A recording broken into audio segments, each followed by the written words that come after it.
Hello, everyone, and today we're going to take a look at what happens if white is going for the four knights, four smooth g3, and some other rare options. So we're starting with e4. White is getting the center with the king's pawn move. We're replying with the same e5 in a classical way, classical approach to the e4, to the one e4.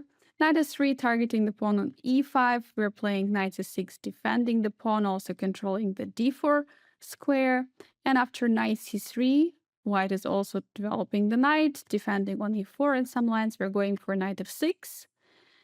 This is the best option so far for black, because if black is going to be passive and develop the bishop to e7, it's not going to work well. If bishop would go to b4, there would be some issues with knight jumping to d5. So that's why knight f6 makes the most sense. And in this position, we have many moves from white. And in this chapter, we're going to take a look some more rare options. Not d4, so d4 we already discussed, and bishop b5 is going to be discussed in another chapter. Here we are going with many rare options and also g3. So let's start with, first of all, what happens if some gambit is being played. And I'm talking about Halloween gambit, which is happening after knight takes on e5. So the main idea of the Halloween gambit is to sacrifice a piece, gain for it a couple of pawns, and just to speed up with the development. So there is no other choice for us than not to take the knight. So we have to take it, and after knight e5, d4 makes a lot of sense, immediately establishing a nice center, putting the pressure on our knight, asking where it wants to go. So going on c6 would not make so much sense, because then the knight could be attacked again. So we're going on g6. So now only one knight can be attacked, and that is the main move. White is following the knight. Knight has been attacked again, but another knight already. Knight on the6, and now we have to remove the knight. The problem is we don't really have squares outside, so the only square we actually have is knight g8. So it looks like white got some good position, right? We can see that center is full of white, and yeah, our pieces went back. But meanwhile, we have an extra pawn, and white didn't create yet anything. In case here white would play something like h4, we can go for the d5 move, because we are ready for any en passant, and we already replying with the d5, establishing our center. And again, being up a piece is just too much. So what about bishop c4? This is the best possible move. So now we cannot go for d5 because it's fully guarded by the bishop and the knight. So the main idea is attacking the pawn on f7 and also creating a threat of bringing the queen into the action, targeting the pawn on f7 as well. So kind of we have to work against this threat, and we have only one piece out, so we have to do something. Ideally, we would play d5, but we cannot do it now. So that's why we have to prepare it by playing c6. So in the next moves, we're going to go for the d5, stopping that bishop attacking the pawn on f7. So in case queen goes to e2, which is creating a threat, since after d5, there's going to be take on d6, and there's going to be check on our king. So kind of we cannot go yet there, but we have a very nice option. We're continuing development, placing the bishop on b4 and pinning the knight on c3. So now we already open up ideas of playing d5 ourselves. Since later we were going to see how we may reply to the take on d6. So in case of castle here, we're bringing the knight to e7, preparing against this d5 move. And now in case white wants to try to expose our king, because we are ready to castle in the next move, white can try to sacrifice another piece, bishop f7. We gladly take the piece, and there is no other way how we can also prove white wrong. And after queen c4, white is double attacking on b4 and f7. So d5 is something what we wanted to play, because after ed, we can go knight d5, defending the bishop. So white has to take on d5. We take, white is taking, and after king f8, queen f3, king e8, we're just hiding with a king, because here we have bishop e6, after d5, bishop d7, queen b4. Queen finally takes the piece. We're going for queen b6 in this position, offering trade of the queens. Our king is kind of exposed, but it's ready to go inside on the king side by playing king g8 after bringing the rook to e8 or f8. It depends. And the pawns are doubled and they are very, very weak, so we can eat them in the next move. So that was the bishop f7. So of course, white can be also ambitious by playing f4, but then we can go for knight f5, immediately attacking the pawn on d4. So here knight e4 makes a lot of sense, bringing the knight, threatening some jumps on f6, I mean, mostly on d6, but also on f6. So here d5, we are in time to go for it. Also, it's a fork at the same time, and if white wants to take en passant, well, then we are in time to go castle. And now we broke the center, which was very nice center. Now we broke the pawns in the center. So let's say white will start to harass our knights on the king side. Well, then they are going just to weak their king, since after knight d6, f5, we can take the bishop, trading it, and after queen d5, we're absolutely fine, because if queen takes on b4, we have queen e4.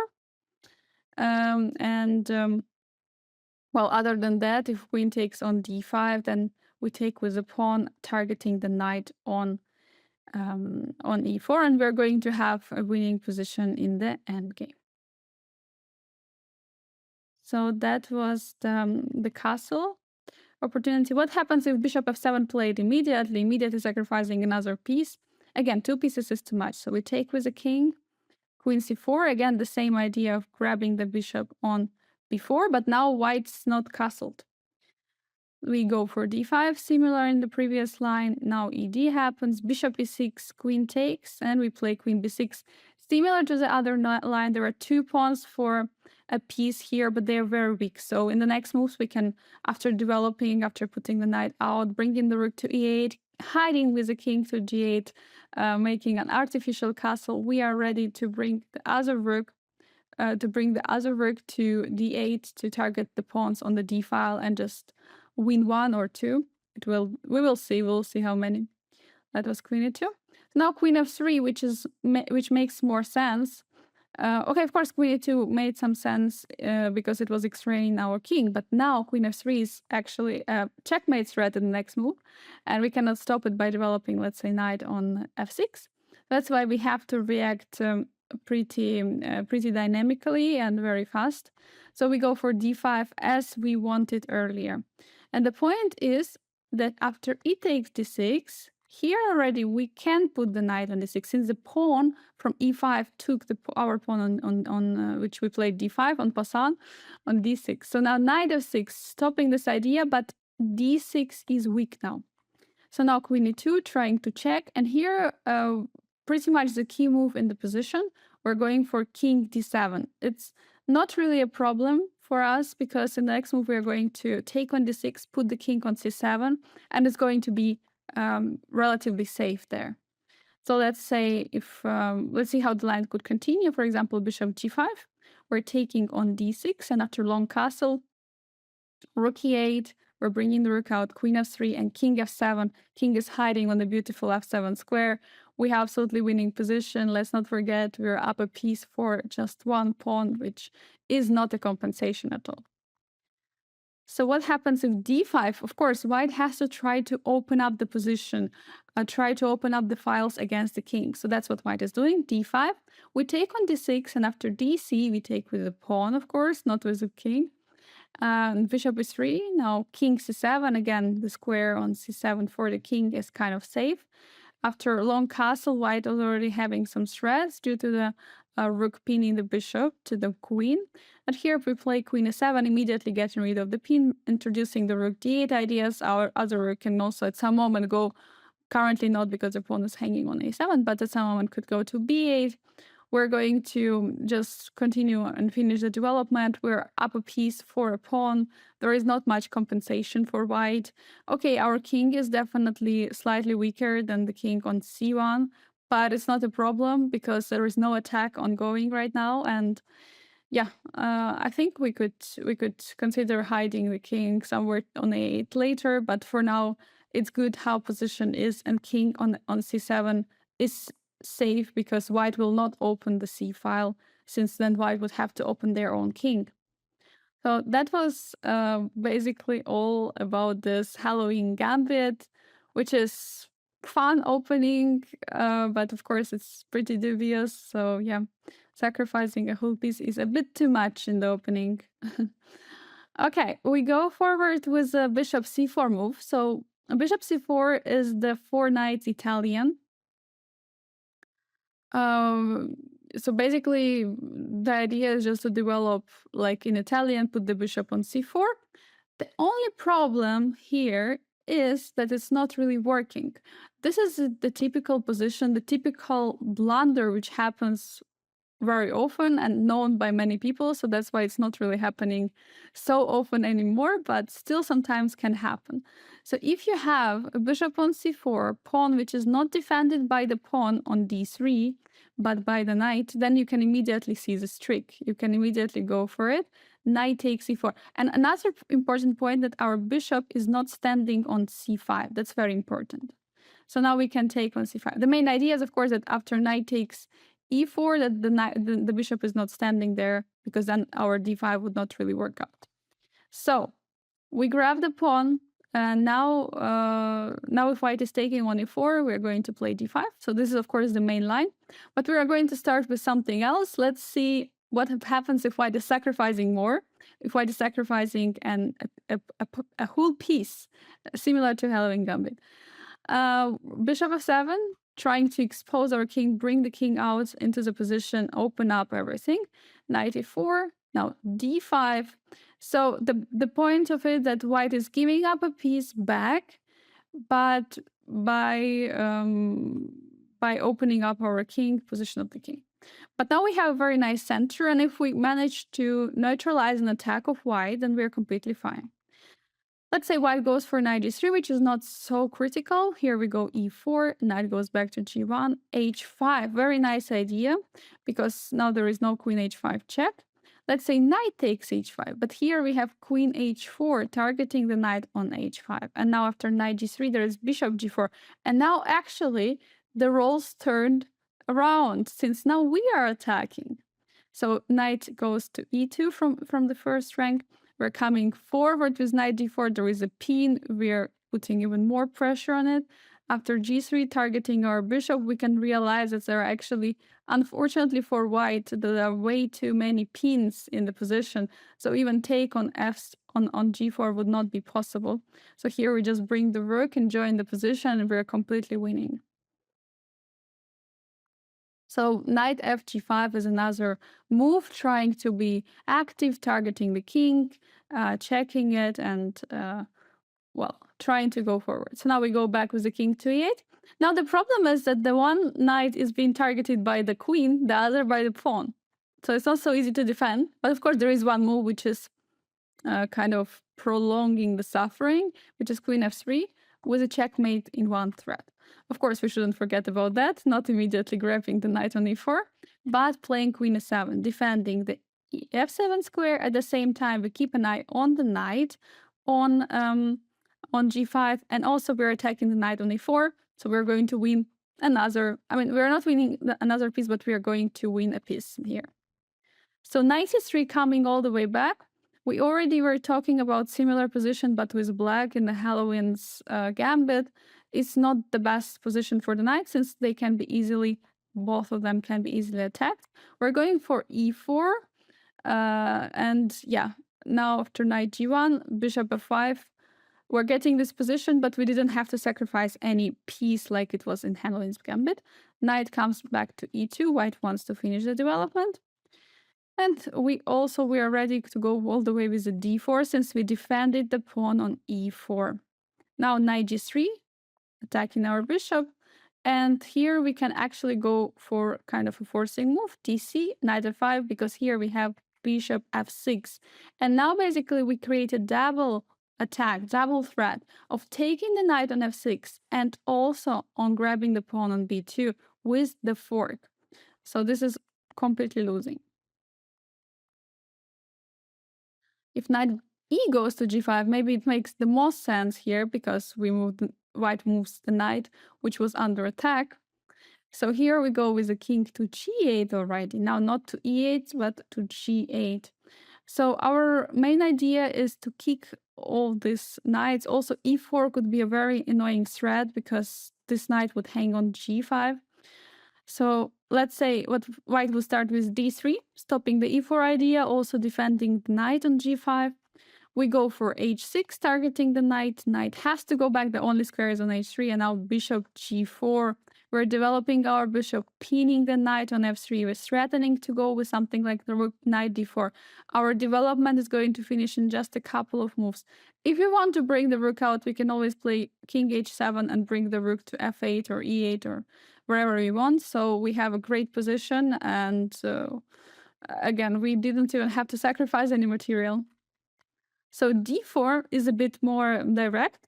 So now we have to handle our pawns or find some forcing move. So here we have h6, which is attacking the knight and forces it to go on the edge of the board as in previous line, so knight h3. Here bishop f4, similar to previous line. Here e4 would be also possible. After e4, knight e5, we would also have the game, the position. But the point is actually that bishop g4 is so much stronger than e5. Because here, after take on e5, we take with a knight, we put enormous amount of pressure on white. Attacking the knight on f3, there is no light squared bishop to defend it, so we get absolutely amazing position. After knight f4, attacking the pawn on d5, we just play c6, defending everything. We have next developing moves, like bringing the queen to f6, also putting pressure on the f file, bringing the bishop out, bringing the other rook out to e8 or f8. It depends. And okay, always, or not always, but we have to be a bit careful. But we can sometimes go for king h7 and bring the rook out, or we can keep our rook also on the h8 for time being, because we might have later some ideas to open up, to push forward h pawn and bring the rook out via the via the sixth rank. So that was bishop f7, crazy variation. What happens after castle? Well, white is basically sacrificing a pawn, with the idea that white wants to finish the development as fast as possible. So here we kind of have to take on c3, no other option. And in case bc happens, doesn't make so much sense.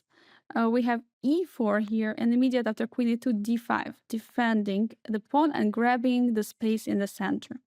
Bishop b5 makes enormous amount of sense, pinning our knight. Here, bishop d6, we stop the knight e5 idea, even though sometimes knight d4 can happen. d3, white is trying to break our pawns in the center. So here we go d5, immediately defending the pawn. So now we have such very nice pawn structure in the center. Knight d4, targeting the knight on c6. We go for a castle. We don't need to hold on to material with such a brilliant center. So here at castle, knight c6, bc, bishop takes. And here in this position, we can actually win back the pawn which we just sacrificed by playing bishop h2. Since after king h2, we have queen d6, and we can grab the bishop on c6. Looking at the position, there is, of course, enormous advantage for black due to the center, due to the space in the center and the pawn structure generally. That was BC. So if DC happens, which makes, of course, more sense, it's more logical, because now the bishop is getting open. There are ideas of playing knight g5, targeting the f7, or bishop g5, attacking the queen on d8. So there are definitely already some threats in the position. Meanwhile, white managed to castle. So it's kind of a good price for development, to give up a pawn, but to finish the development as fast as possible. But here, of course, there is one move which we have to do. The point is that we cannot really just slowly develop, even though we could try to go for something like bishop e7, but after that we have to count with queen d5. And after castle knight e5, giving back the pawn, bishop f6, getting to such line, and yeah, basically we gave up a pawn, we gave back the pawn, getting equal position. But we have here move h6, which is stopping all this kind of action on g5 square. No bishop g5, no knight h5, so it doesn't really work. The main question is, of course, what is happening after queen d5. We're going to answer it just in a moment, first starting with knight e5. Knight e5, we're just grabbing it, rook e1, pinning, queen e7. So the point is that we are not afraid to lose our queen, because after queen e7, we are kind of ready to give up our queen for a lot of pieces. Knight f4, f4, and now we go for knight c4. In case we would play queen c5 here, queen d4 would stop check, and okay, we would lose definitely material. So after knight c4, we are saying we're ready to give up the queen for a rook and two minor pieces. So queen d5, trying to attack our knight and the pawn on g7. Of course, we have to defend the knight. Now, of course, if white would take on d5, there would be either knight b6 or bishop e6, just attacking it. So queen g7, now we have rook f8, removing the queen because those move with the tempo. And basically, in this position, we want to go for bishop e6, long castle, very quickly, castle, and just play this endgame. Because we are much better according to material, we are winning. If rook e1 immediately attacking the pawn, well, we are in time for d6 defending. And if knight d4, the main idea is, of course, that the pawn is pinned on e5. White wants to break the center with f4 and bring the queen to f3. So here, if we would go bishop e7, which after queen f3, castle, knight c6, bc, bishop c5, we cannot take because rook hanging on a8. Bishop d7, take. White is gaining back the material in this line. So that's why we're playing bishop d7 and protecting the c6 square. Of course, we're allowing f4 in return. But in case of queen f3, just quickly, queen f6 is being played, just ready to trade the queens and defending the f7. In case of f4, which would break the center, then we can go for queen h4. The main idea of queen h4 is to target the rook on e1. Because now, after bishop b5, knight takes d4, bishop d7, queen takes, pawn takes. We take the pawn on d4, and white cannot grab the pawn on d4 with the queen because the rook on e1 is hanging. So we are still keeping our extra pawn. We are ready to bring our king artificially to the queen side. We are ready to develop our bishop as well, and we kind of have to defend our pawns, but we still have time for that, because right now white has to solve the problem of how to defend the rook on e1. So that was rook e1 generally. And now queen d5 basically is the main question of the line, targeting the pawn on f7, targeting the knight on e5 at the same time. And the point is that also this queen is targeting the knight on c6, since if we go for something like d6, bishop b5 could be a move. Of course, not now d6, but generally. So queen f6 is the only way to defend both e5 and f7, which makes the most sense. Rook e1, putting even more pressure. And now d6, we have to defend everything. Now everything is defended, but now the big question of the line, big test, is bishop b5. Pinning the knight and attacking it. Now bishop d7, we are defending. Now knight comes to d4, we cannot grab because of the pin. So knight goes to d8. Very, very nice move. Idea of it is that, first of all, we're defending everything. We're ready to go for c6, so white is forced to take on d7. But if we take with the king, we're kind of saying it's not a big deal that we're taking with the king. So what happens if f4 is played? Then we have c6. It was actually, this f4 move was tried by Abdusattorov. So c6, after fe, we play queen e7 using the fact that the rook is pinned. e6, knight takes, white is trying to sacrifice on c6 because, okay, here if knight e6, then it's just going to forcing line into the losing endgame, so it's not really working. So after bishop c6, pawn takes, knight takes. Here, important, we play queen f6, and our idea is, of course, to bring the rook to c8. We don't take the knight on c6. We don't allow queen c6 ourselves. And objectively speaking, the position is just great for black. We have a piece for one pawn in this position. Of course, the king is still in the center, but we are ready to finish the development and bring the king as a safety. And we trust the objective evaluation here. So what happens if bishop d8, bishop d7? Again, we are not afraid to take with the king. We're going for it. It's the only move. If knight goes back to e2, because now knight is actually under attack on d4, knight goes back to e2, we have g5 stopping f4 ideas. Now white cannot actually do anything about our center. If knight goes back to b3, then we have c6 attacking the queen. Now queen has to go, queen a5. And after knight e6, basically, again, we are taking control of the f4 square. We're ready to finish the development. We're still up material, so it's a good position for black. It's clearly better. And knight on f3. Now it's actually a big threat. Now white wants to take on e5 because we are pinned. So c6 attacking the queen. And now, of course, if, for example, knight would take on d5, we would just go away with the king. And it would be a double attack on the queen and on the knight, so it would not really work.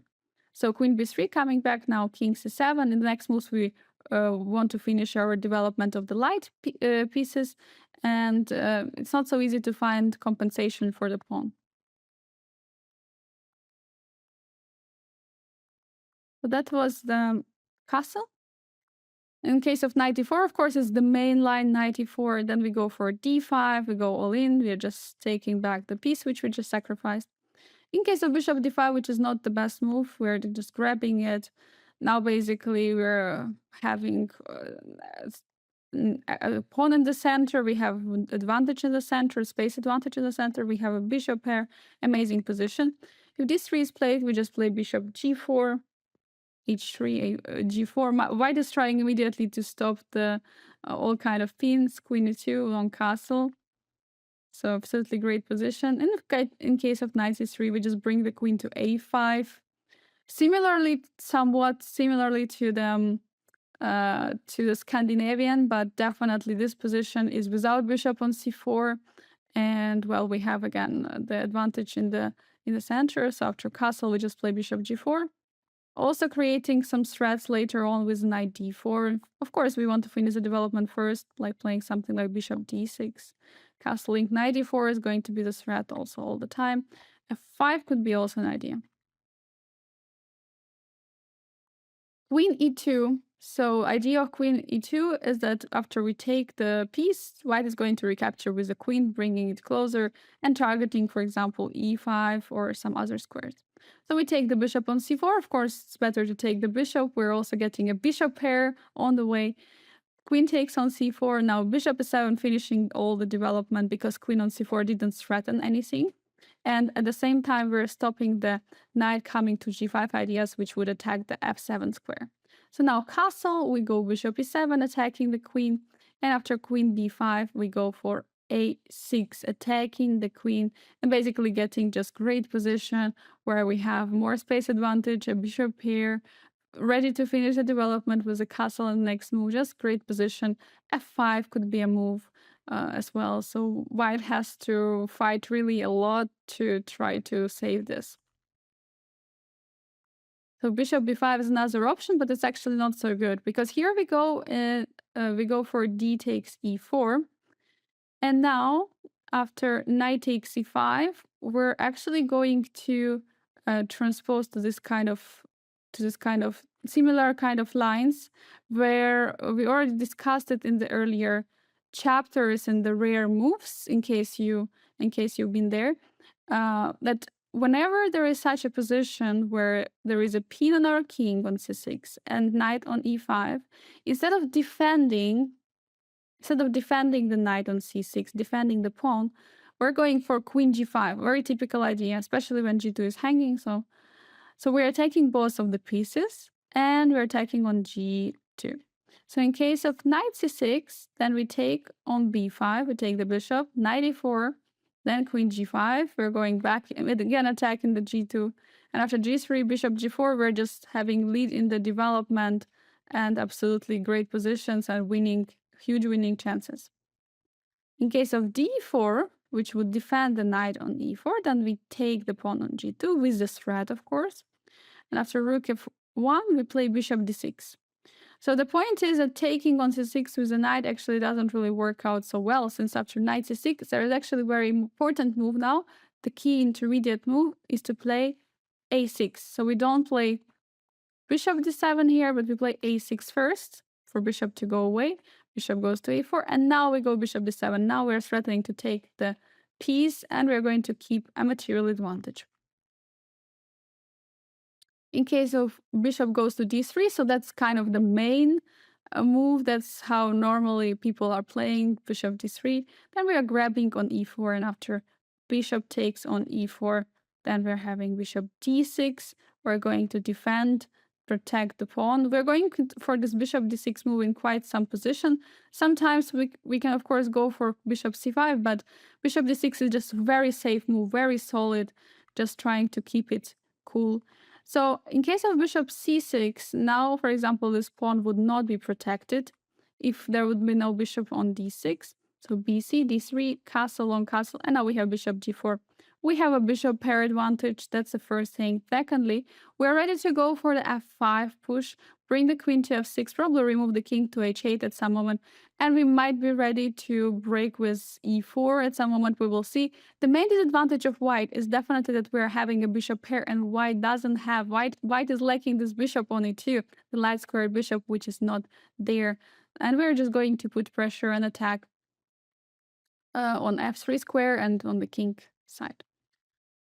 Okay, that was the bishop takes c6, d4.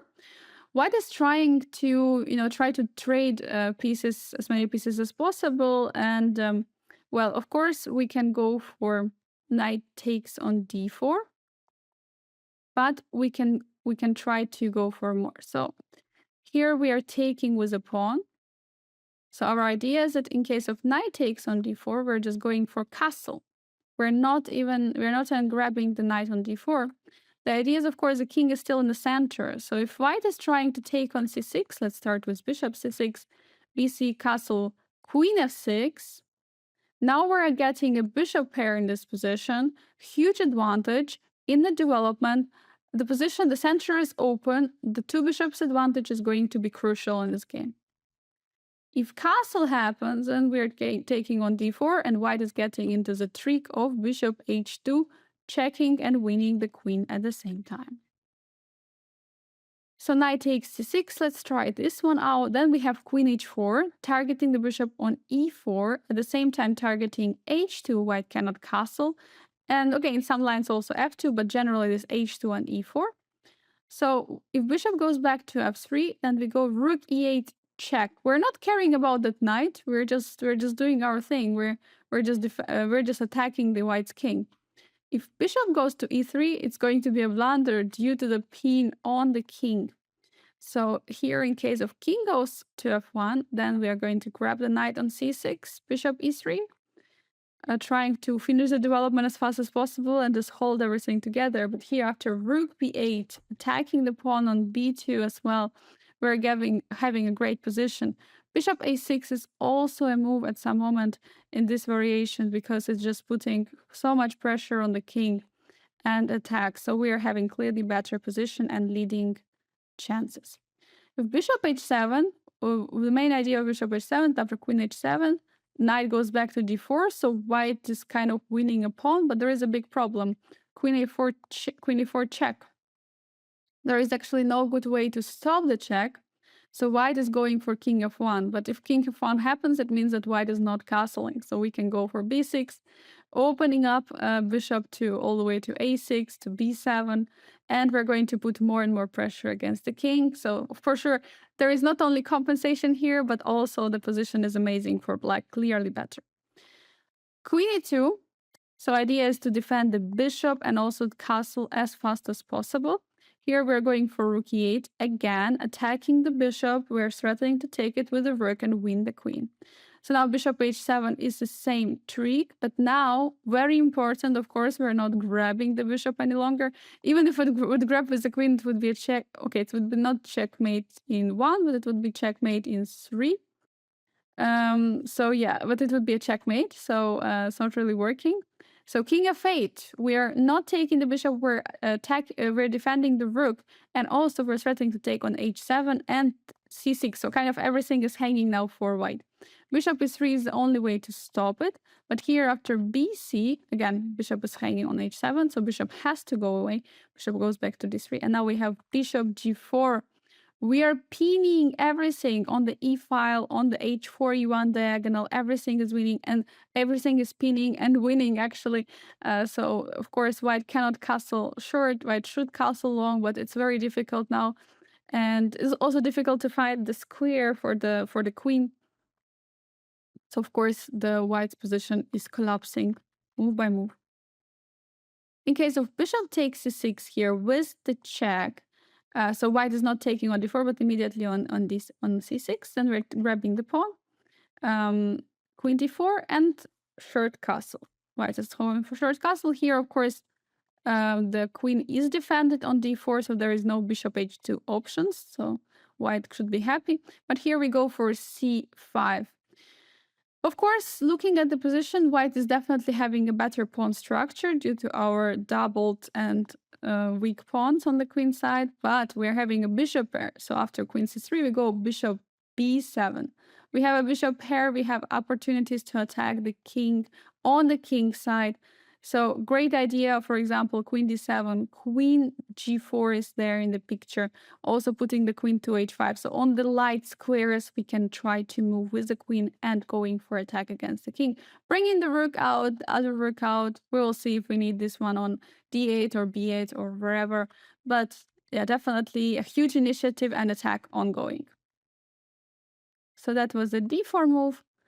Castle. Castle is also possible, but here we are also ready to castle, and we're, if we want to say, we're kind of transposing to the positions which we had as black pieces, reversed. So here we are the one who is having the pawn on e5. White was having the pawn on e4 in the four knights d4 Scotch game 4 knights variations.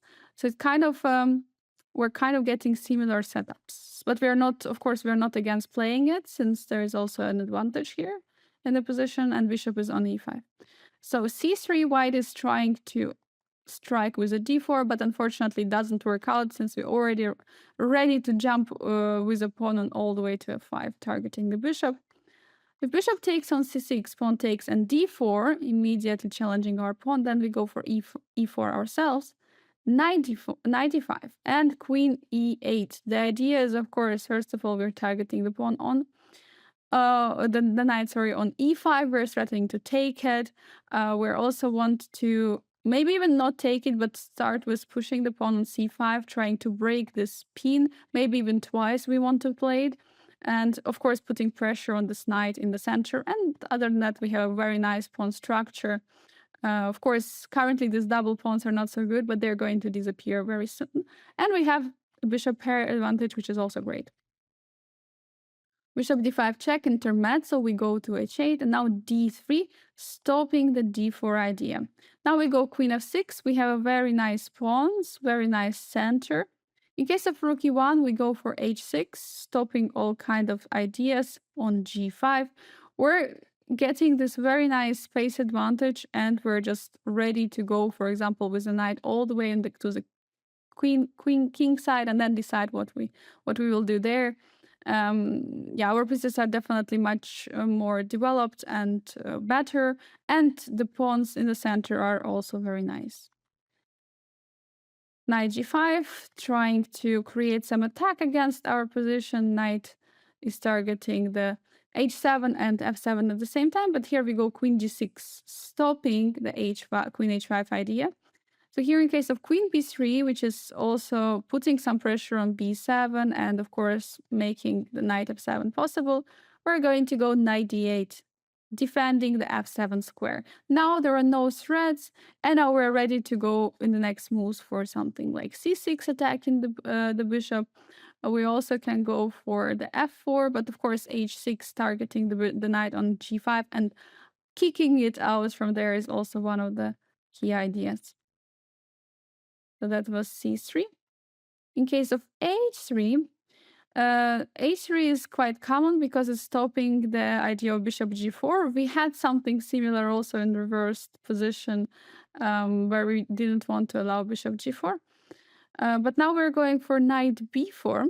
Interestingly, okay, here already f5 was already good, because generally speaking, if such pawn structure, we can go for f5. It's already very good. We are getting this very nice center. The thing is here that the move of knight b4 is very ambitious. It's much more ambitious, because now we're threatening. Actually, we're threatening going for f5, and we want to get this bishop. We want to get this bishop and get a bishop pair. So c3 is the only way to keep the bishop on the board, because after f5, okay, let's see what happens if white is trading. Then we take the bishop.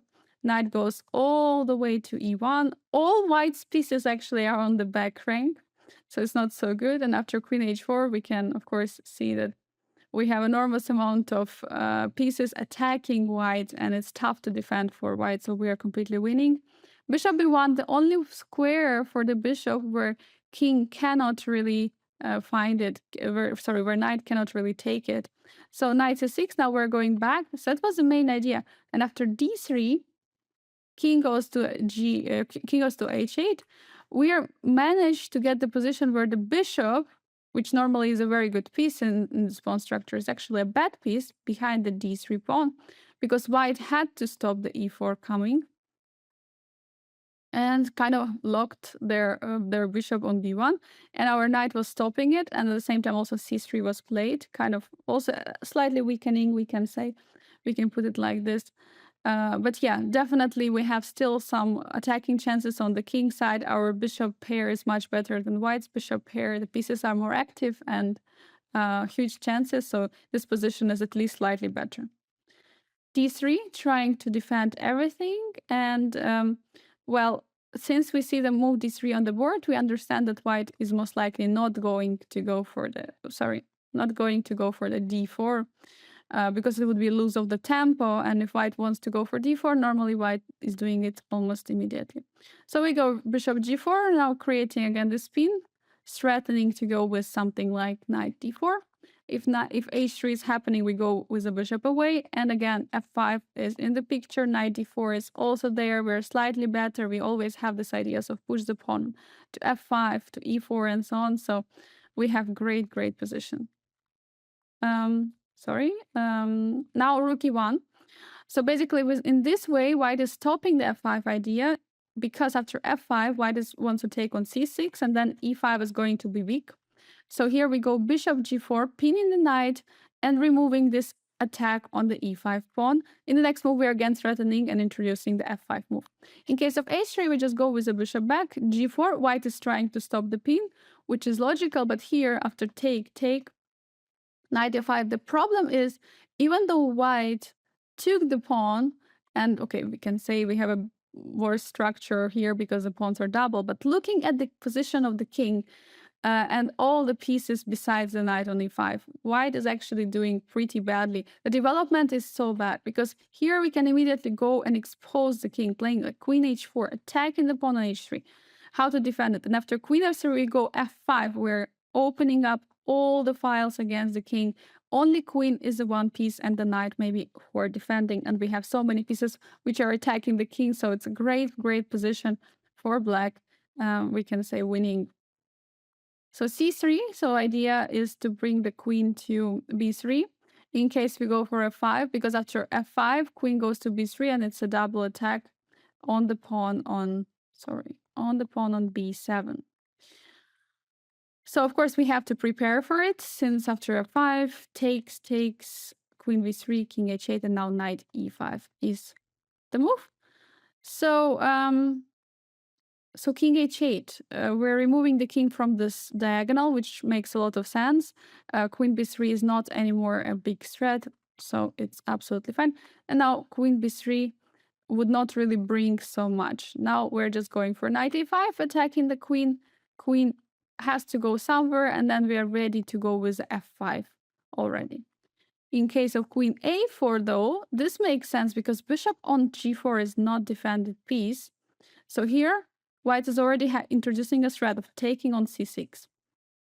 But of course, it's not stopping anything against f5, so we go f5. Bishop takes on c6. We have e4 intermediate move, because this move is actually not so obvious and probably easy to miss, because of course in case we would take on c6, white would take a pawn on d5 on e5. So here e4, bishop b7, we have rook b8 attacking the bishop. Again, two pieces are under attack. d3 attacking the pawn on e4. We grab with the bishop on f3. We are not taking with the pawn, but with the bishop, because now pawn is actually going to stop everything, all the pieces of white. This pawn is just blocking. This pawn is just blocking everything, because here after queen h4, which is a barely, like almost a checkmate threat, it's not so easy to defend, almost impossible. f4 is the only move, but here we go bishop c5 attacking the other pawn. So in case of bishop e3, then we have already some checks. Okay, going to g1 would be very dangerous because it's already a checkmate. And going to e2, then we're just going to take the bishop, and we're just attacking the white, and white should lose this. In case of d4, which makes more sense, we go bishop with a bishop back to d6.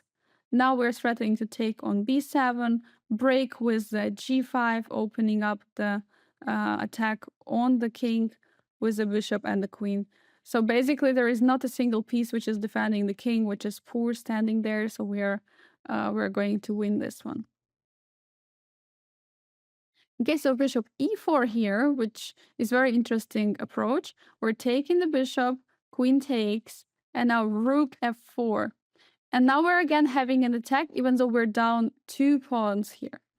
In case of queen d5, we have rook f3, very nice, because now queen is hanging on d5. Since after pawn takes, bishop h2, we're going to win a queen. The most important that the rook is on the back rank and is stopping all the checkmate. Bishop, queen takes on b7 is another move, trying to be even more greedy. Well, then we have rook b8 attacking the queen. There is not many squares to go. Again, d5 would not work. So queen c6.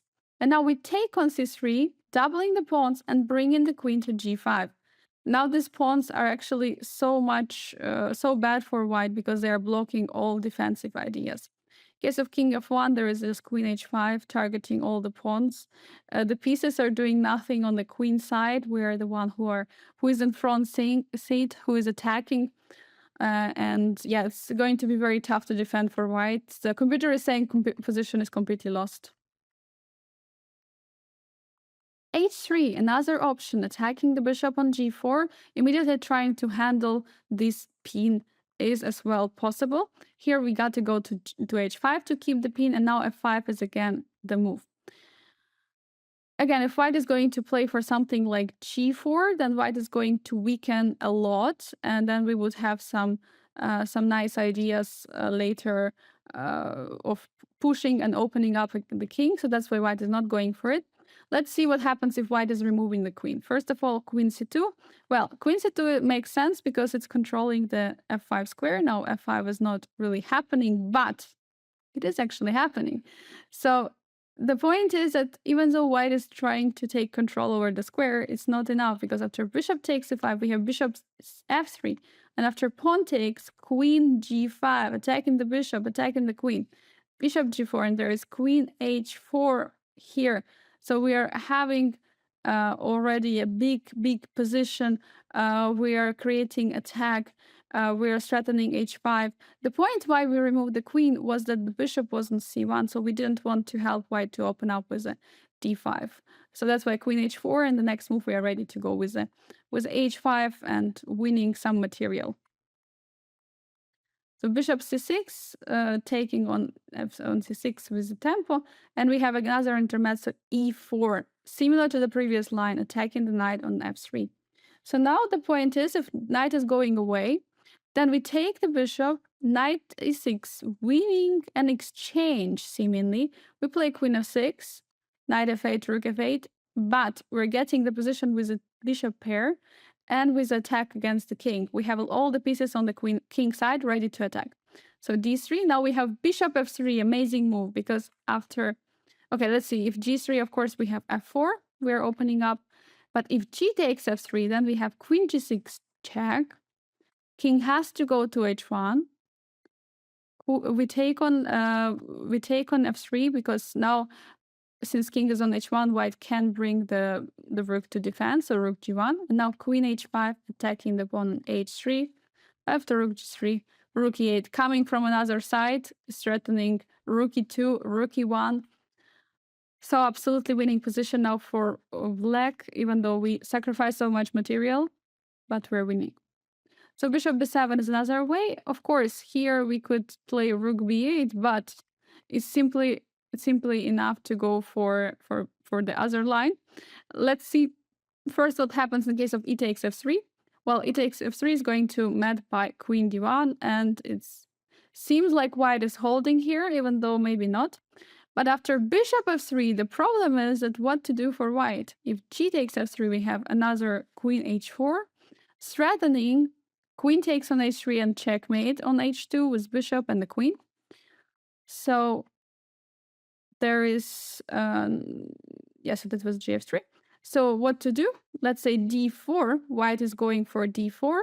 The idea is to open up the bishop, to introduce bishop into the game, and kind of try to defend with it as well. But here we take en passant, also threatening to take a queen and attacking the bishop. So now queen d3 and bishop b7, we're grabbing the bishop back.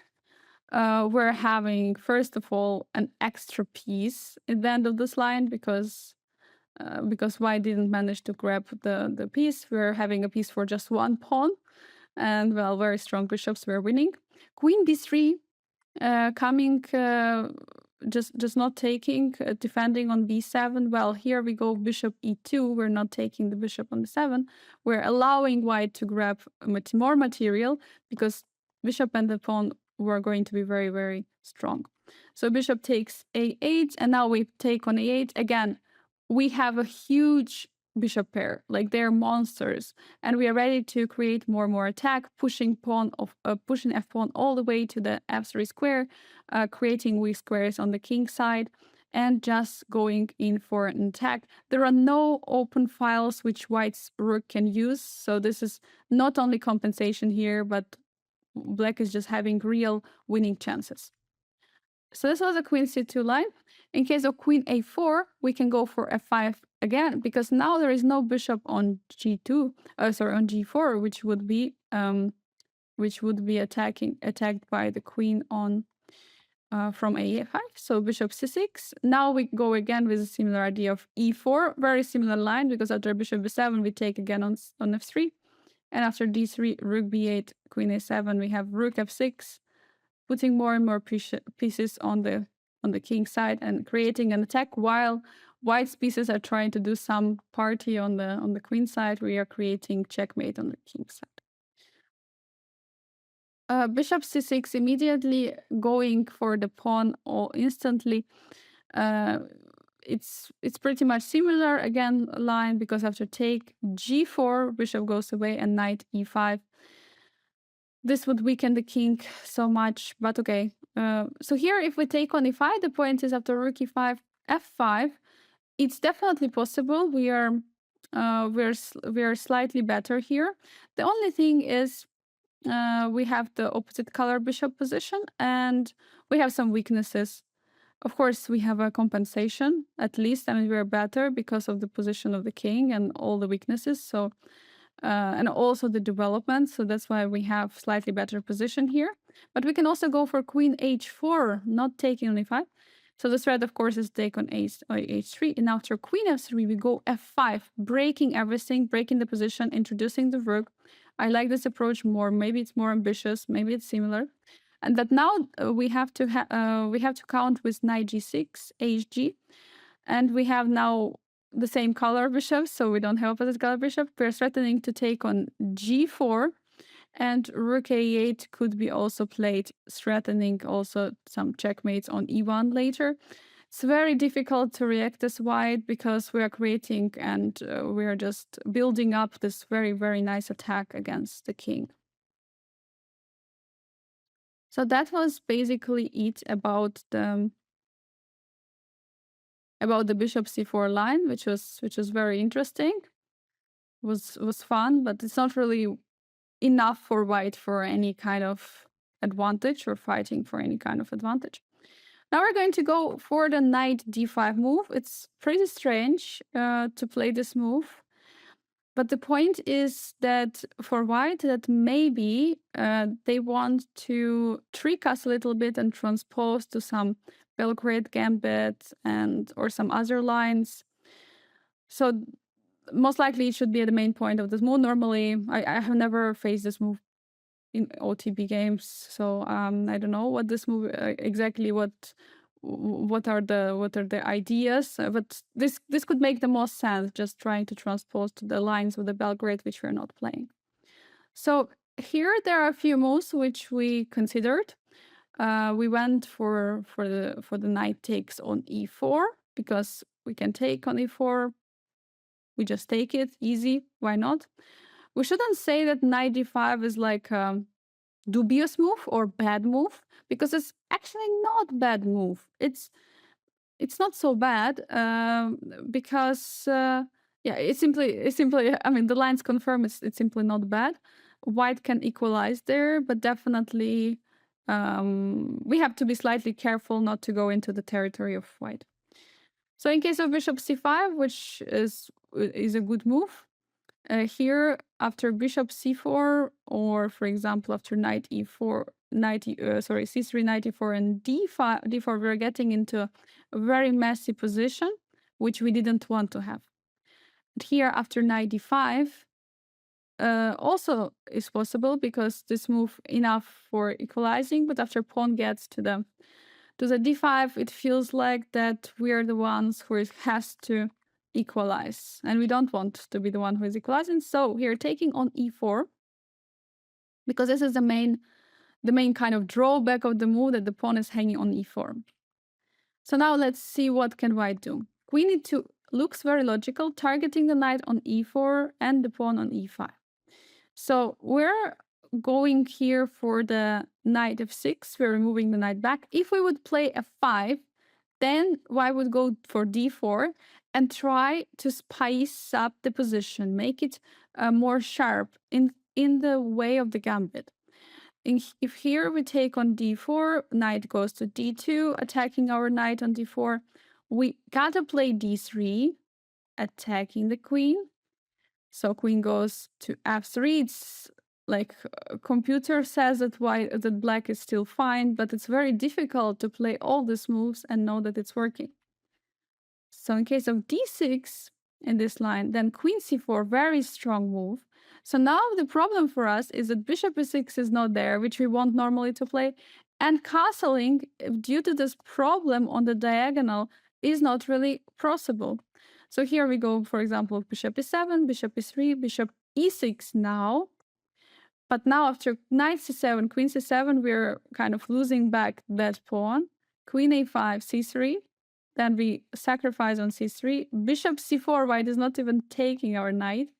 Knight e4 check, king goes away to f1, and now rook f8. Slightly better position for black, but there is no real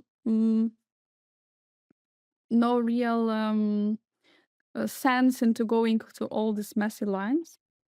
So that's why we're going for knight f6 here, just removing back the knight, attacking the knight on d5.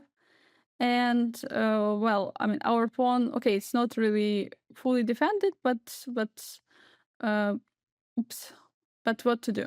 So knight takes on e5, so white definitely has to recapture the pawn.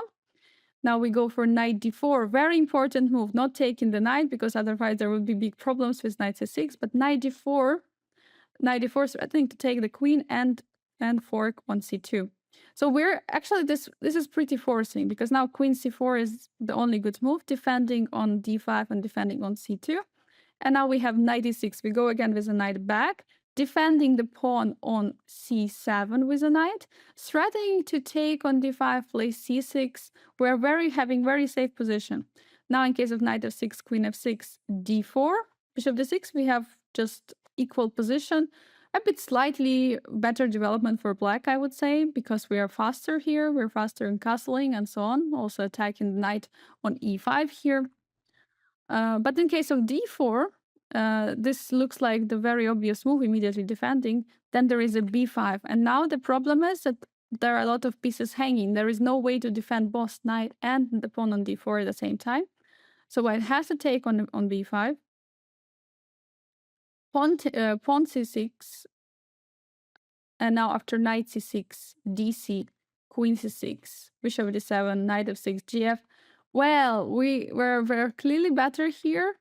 White is getting some problems. First of all, okay, we can say we're up a piece for 3 pawns, but our pieces are having much better activity, and white's only active piece is a queen. So it's not equal at all. I mean, there is no compensation at all for white.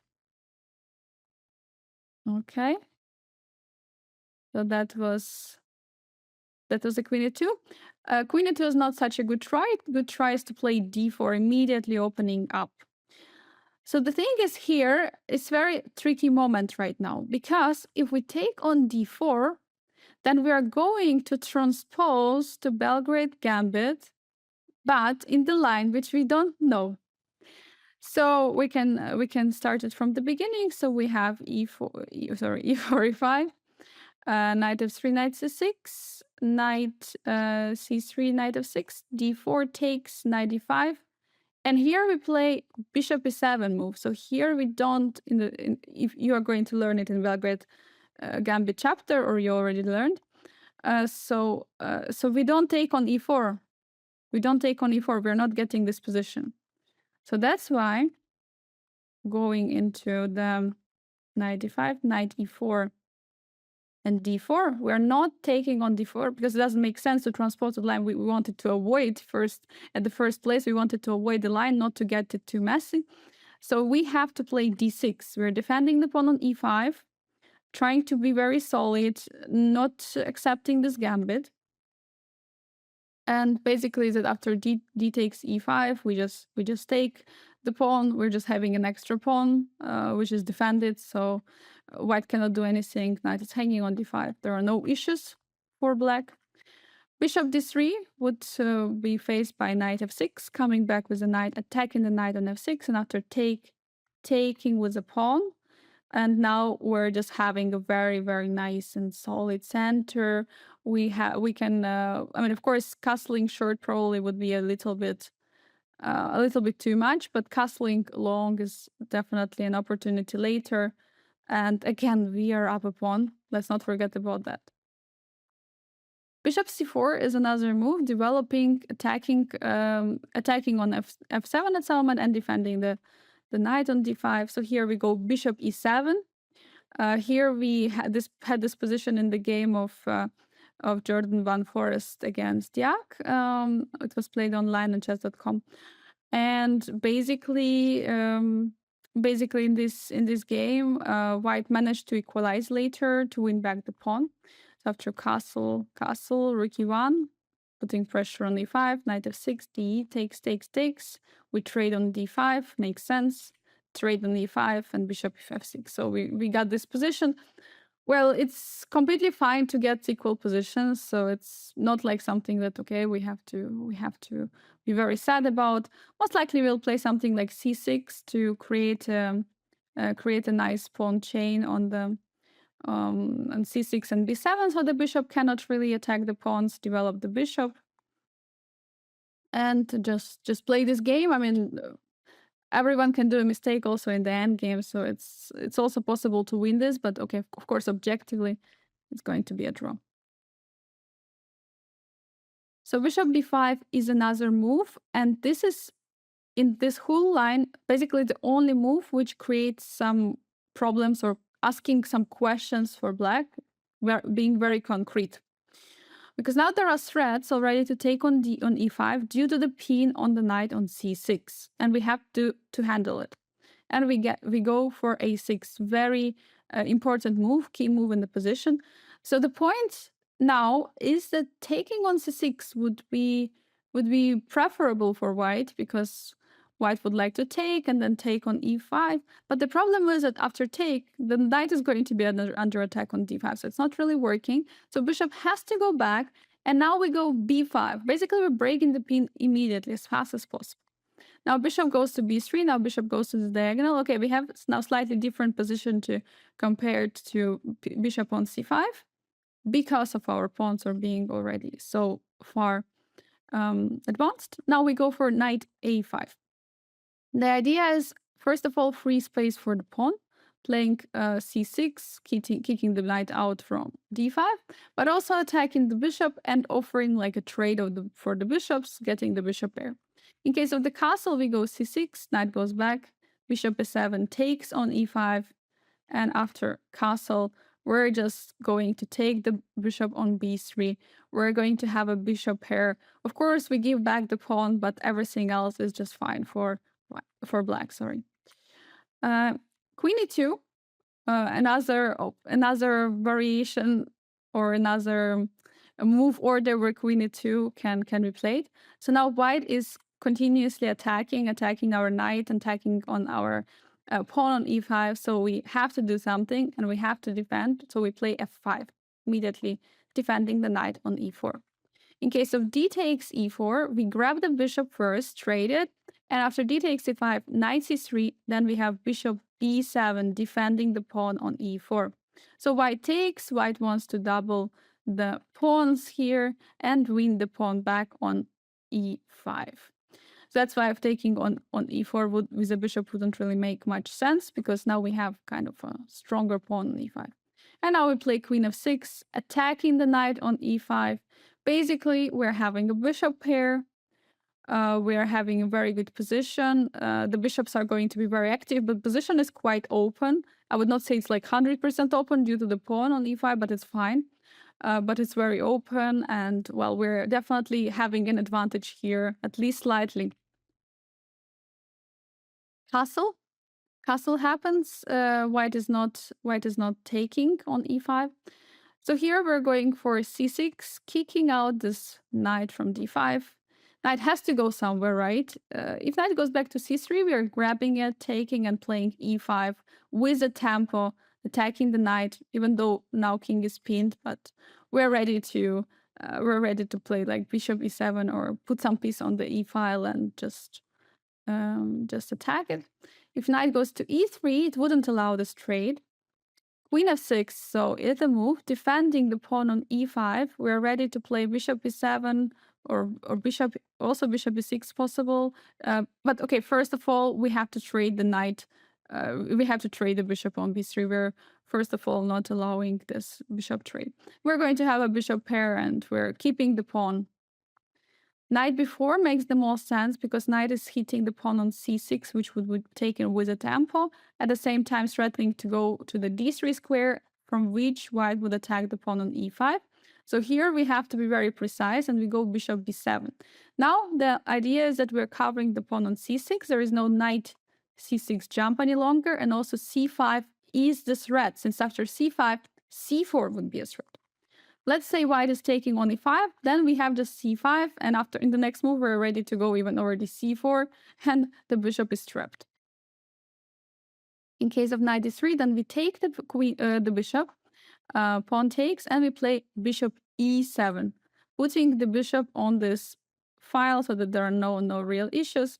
And after de, we just castle again. We give back the pawn, but we have a bishop pair advantage. We have more active pieces and better position. It's maybe a bit complicated position, but generally, I would be very, very positive about it for black. In case of knight d2, here where basically white is trying to attack our knight on e4, and in case we're moving, of course, there is a problem on e5, just challenging the knight. We play queen e7. Kind of we're stopping the idea of knight e4 immediately. Because in case of knight e4, we take on e4 and queen e4, knight b3, and we have the d5 intermediate move. The problem here is it feels like queen d5 could be a move, but after queen d5 takes, the bishop on b4 is hanging, so it's not really working out. So pawn takes on e5 has to be tried. Now we go for d5, which is defending the knight, at the same time opening an attacking opportunity for the knight on b4, stabilizing the knight, making it very, very solid in the center and attacking. c3 defending the knight makes a lot of sense. Now we go for g6. We are ready to push at some moment for c5. Even the pawn on e4 is weak. We're going to take it at some moment. We're ready to long castle. Definitely complex position, but we're the one side who is having all these advanced pawns, great pieces, and I would be very optimistic for black. In case of bishop e6, of course, it's very difficult. It's a very, very difficult move to find, especially if you didn't analyze it with a computer. And okay, it's actually better for white. Sorry, I mean, it's not better for white, but that is better line for white. We go for queen f6, attacking both bishop and the pawn. Then d5. If c takes d5, knight d5, well, then we're having big, big troubles because we are actually losing. There is not real good square. And if knight c5, then of course, I mean, knight c5 is definitely much better. We're not allowing any of the knight coming to d5 issues. We are attacking the bishop on e6.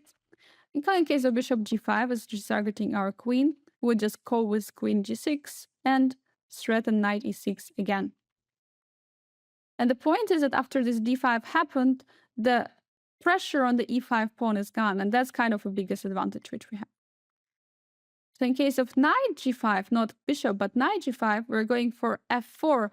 We are breaking the defense on the knight and attacking the knight at the same time. So if bishop f7, giving us a check, we're just going with the king away, and we're attacking again two pieces at the same time. And of course, if white is trying to defend somehow, we can also go h6. Our pieces and pawns are absolutely fine and great, so everything is defended. Also, this pawn chain is very cool, so we have better chances in this endgame. So if pawn takes on c6, now we grab it with a knight back, because, okay, if we would take on e6, then this would hang and so on, so it's not really working out.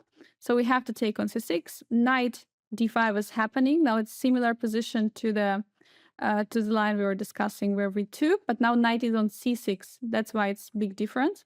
Now we go queen g6.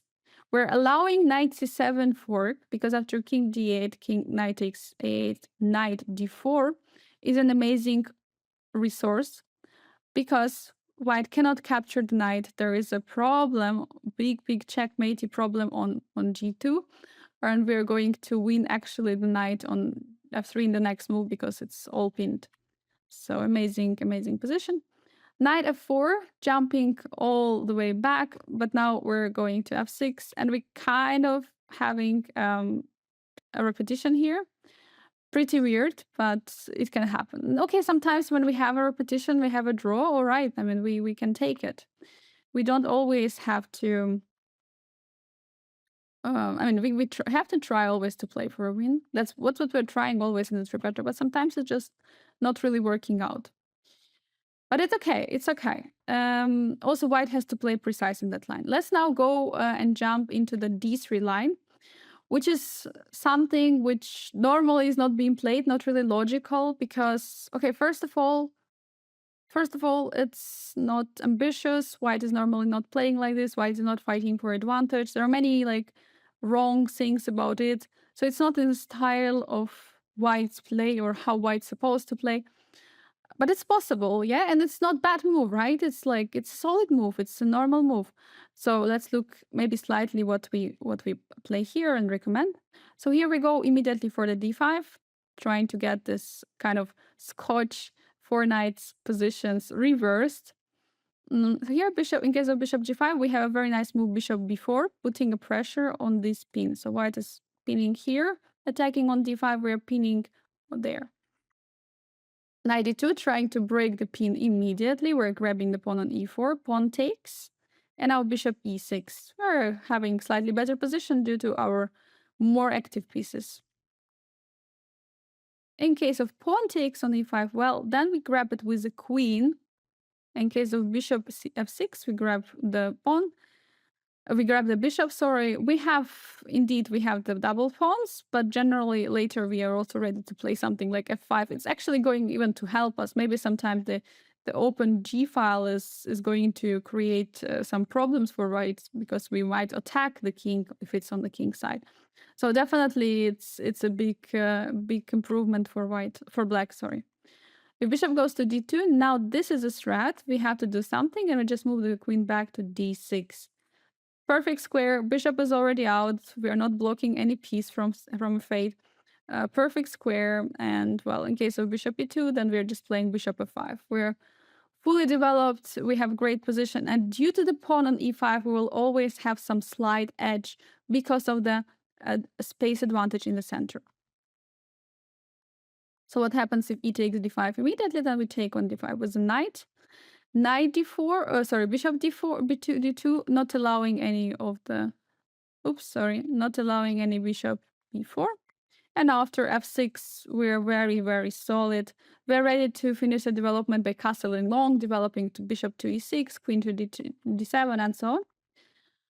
In case of g3, normally actually this d5 is very good against this g3 line, so here we have to be happy. We go for f6, bishop goes to g2, bishop g4, pinning this knight. After castle, knight c3 takes, we have queen d7. We're ready to castle long. Okay, normally we don't really want to get this position, but particularly in this case, and also we have a better center. We have more space in the center, and we are fully ready at some moment to rush with the pawn all the way to h4, h3. So definitely we have big chances for attack on the king side here. In case of knight c3, pawn takes, bishop d6, bishop g2, so this is also possible, castle. And actually this position is going to transpose to one of the other chapters with a line of where we start with e4, e5, knight f3, knight c6, and there d3 is played, d3, knight f6, and g3, this line. We're going to transpose there, basically, if you want to know more about this. So knight takes d5 is another option. Then we grab with the queen. Now there is no knight which would attack us on c3. So bishop e2 developing, bishop f5, castle, long castle, bishop 3, and f6. Great position. We are ready to create attack against the king. On the king side, white is going to try to do something on the queen side. Definitely we shouldn't complain here, and I would say that I would be very happy to get this position with the black pieces. That was just briefly about the d3, which is not really so ambitious, so good, but can happen.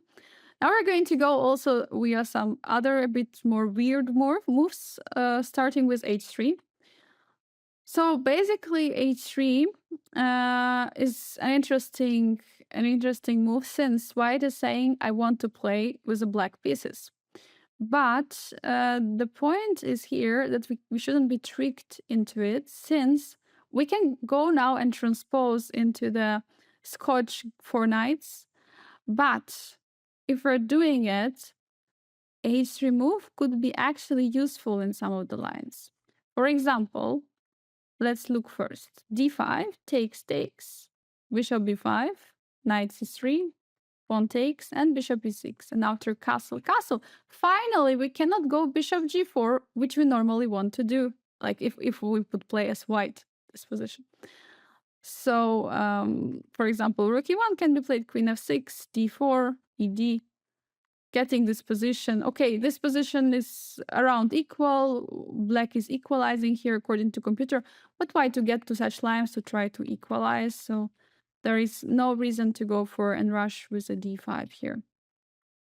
Another option is Bishop c5 would be bad. This is another trick of this move, because after knight e5, knight e5, there is just g4, and similar trick which we just tried to do with the bishop on c4, but white is doing this trick to us and we're much worse. So this is like a bit tricky, yeah? And here we have to know how to react and what to do. So we don't want to transpose to them here, at least not yet. We don't want to transpose to the Scotch 4 Knights game. We don't want to blunder anything on e5. So we have a nice move here, bishop b4. It's very nice move. It's comfortable equalizing actually for black. And the point is that, okay, this h3 is tempo usage. Of course, white use it for like to try to trick us into all these lines. But we're not tricked, so we use the time well. So now if knight goes to d5, it would just lead to equal position after trades, e4. If queen e2, there is just castle. White cannot take on e4 due to the rook e8. So dc, pawn takes. If cb, then we take, and basically we have... okay, we are down a pawn, but okay, we're having amazing position. That's why we're completely winning. cd, bishop takes, queen f6. Again, we are having huge lead in the development for a pawn, which is absolutely amazing. If queen g4, trying to put maybe some or create some ideas against our king, we're going for rook e4. White has to defend the bishop on e2, and after queen e7, well, we're just crushing here because we're already threatening to jump away with the rook to e1. We will see where we jump away with the rook, but jump is already possible. Case of queen b3, which would be like offering a trade for the bishops. We are taking, queen takes, and queen d5. Now we're attacking the pawn on g2 with a checkmate threat, and after f3 we have rook a to e8. And to get such position just for pawn is just absolutely unbelievable. So we're completely crushing white here. Queen d3 is offering a trade, but also blocking the developing idea of the bishop. So d3 is not actually happening. So queen f6, we are removing it. So now not only d3, but also b3 is not happening. Bishop f3, very logical, but now after rook a to d8, there is nowhere to go for the queen.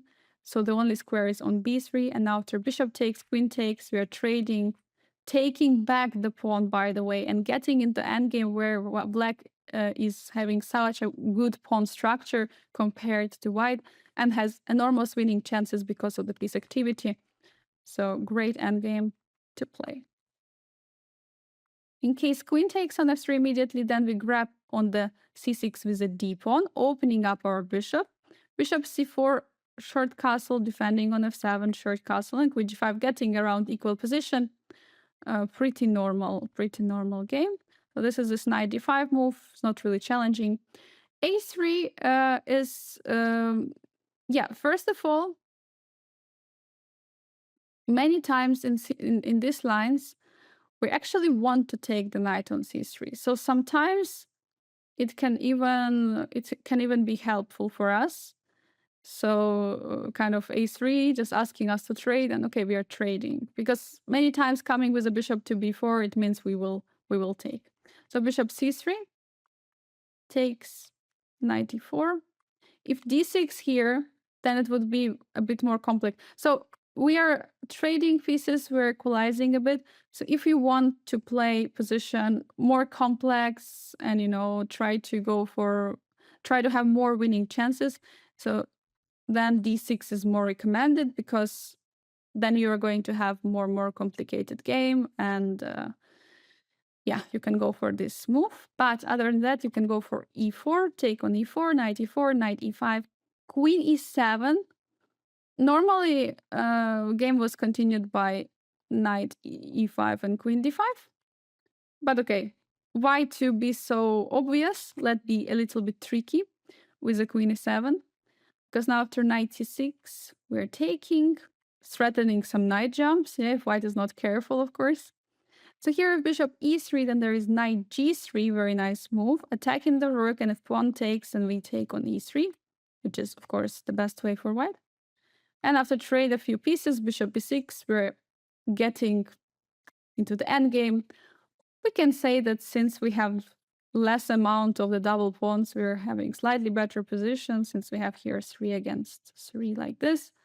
But to be honest, it's around equal, so there is not much to say. It's yeah, we're going to fight. Definitely, we're going to fight. Try to find some weaknesses and attack them, and we can try to win. Definitely, White can make mistakes, but most important is for us also not to do mistakes. So yeah, good endgame. If bishop goes to e2, we just play bishop g4. Very nice move. So our idea is to place with play rook d8, enormous threat. If pawn takes, of course, we go rook d8. Now there is an issue. The queen is kind of trapped. If bishop goes to d3, then knight c3, and we're just winning the queen. So bishop d2 looks like the only move, but then we go rook d2, queen c1, and then queen c5, attacking the pawn on f2. Basically, there is no opportunity to castle because bishop is hanging, but also f2 is hanging, so kind of everything is hanging. The only move is rook f1 to defend on f2. And after castle, we are going to bring the rook and to continue the attack against the king, putting more and more pressure. In case of the castle, well, it's going to be now time for you guys to stop the video and try to find the best move here for black. I hope you found the move. It's probably not so easy, because not so difficult. Sorry, knight c3. The trick, the tactical trick is working out, because after bc there is bishop e2, and we're just winning in exchange for nothing. Queen d3 is another way, just trying to get queen out. The idea is to put the queen on e6. So now, sorry, e3. So now after rook d8, queen e3 is the move, and after bishop e2, queen e2, rook d6, we are ready to bring the rook to the e file, putting pressure, rather with red, putting pressure with the rook. We're ready to finish the development into the castle. Position is around equal, but I would say our pieces are much more active, so for that we should be very happy. Bishop d3. Well,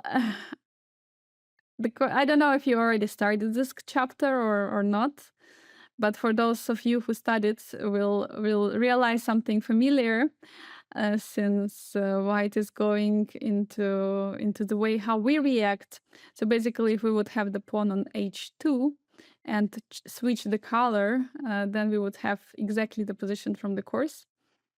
So yeah, this is how we react in the 4 knights bishop b5 variation with white. We are reacting on bishop b5 with bishop to d6.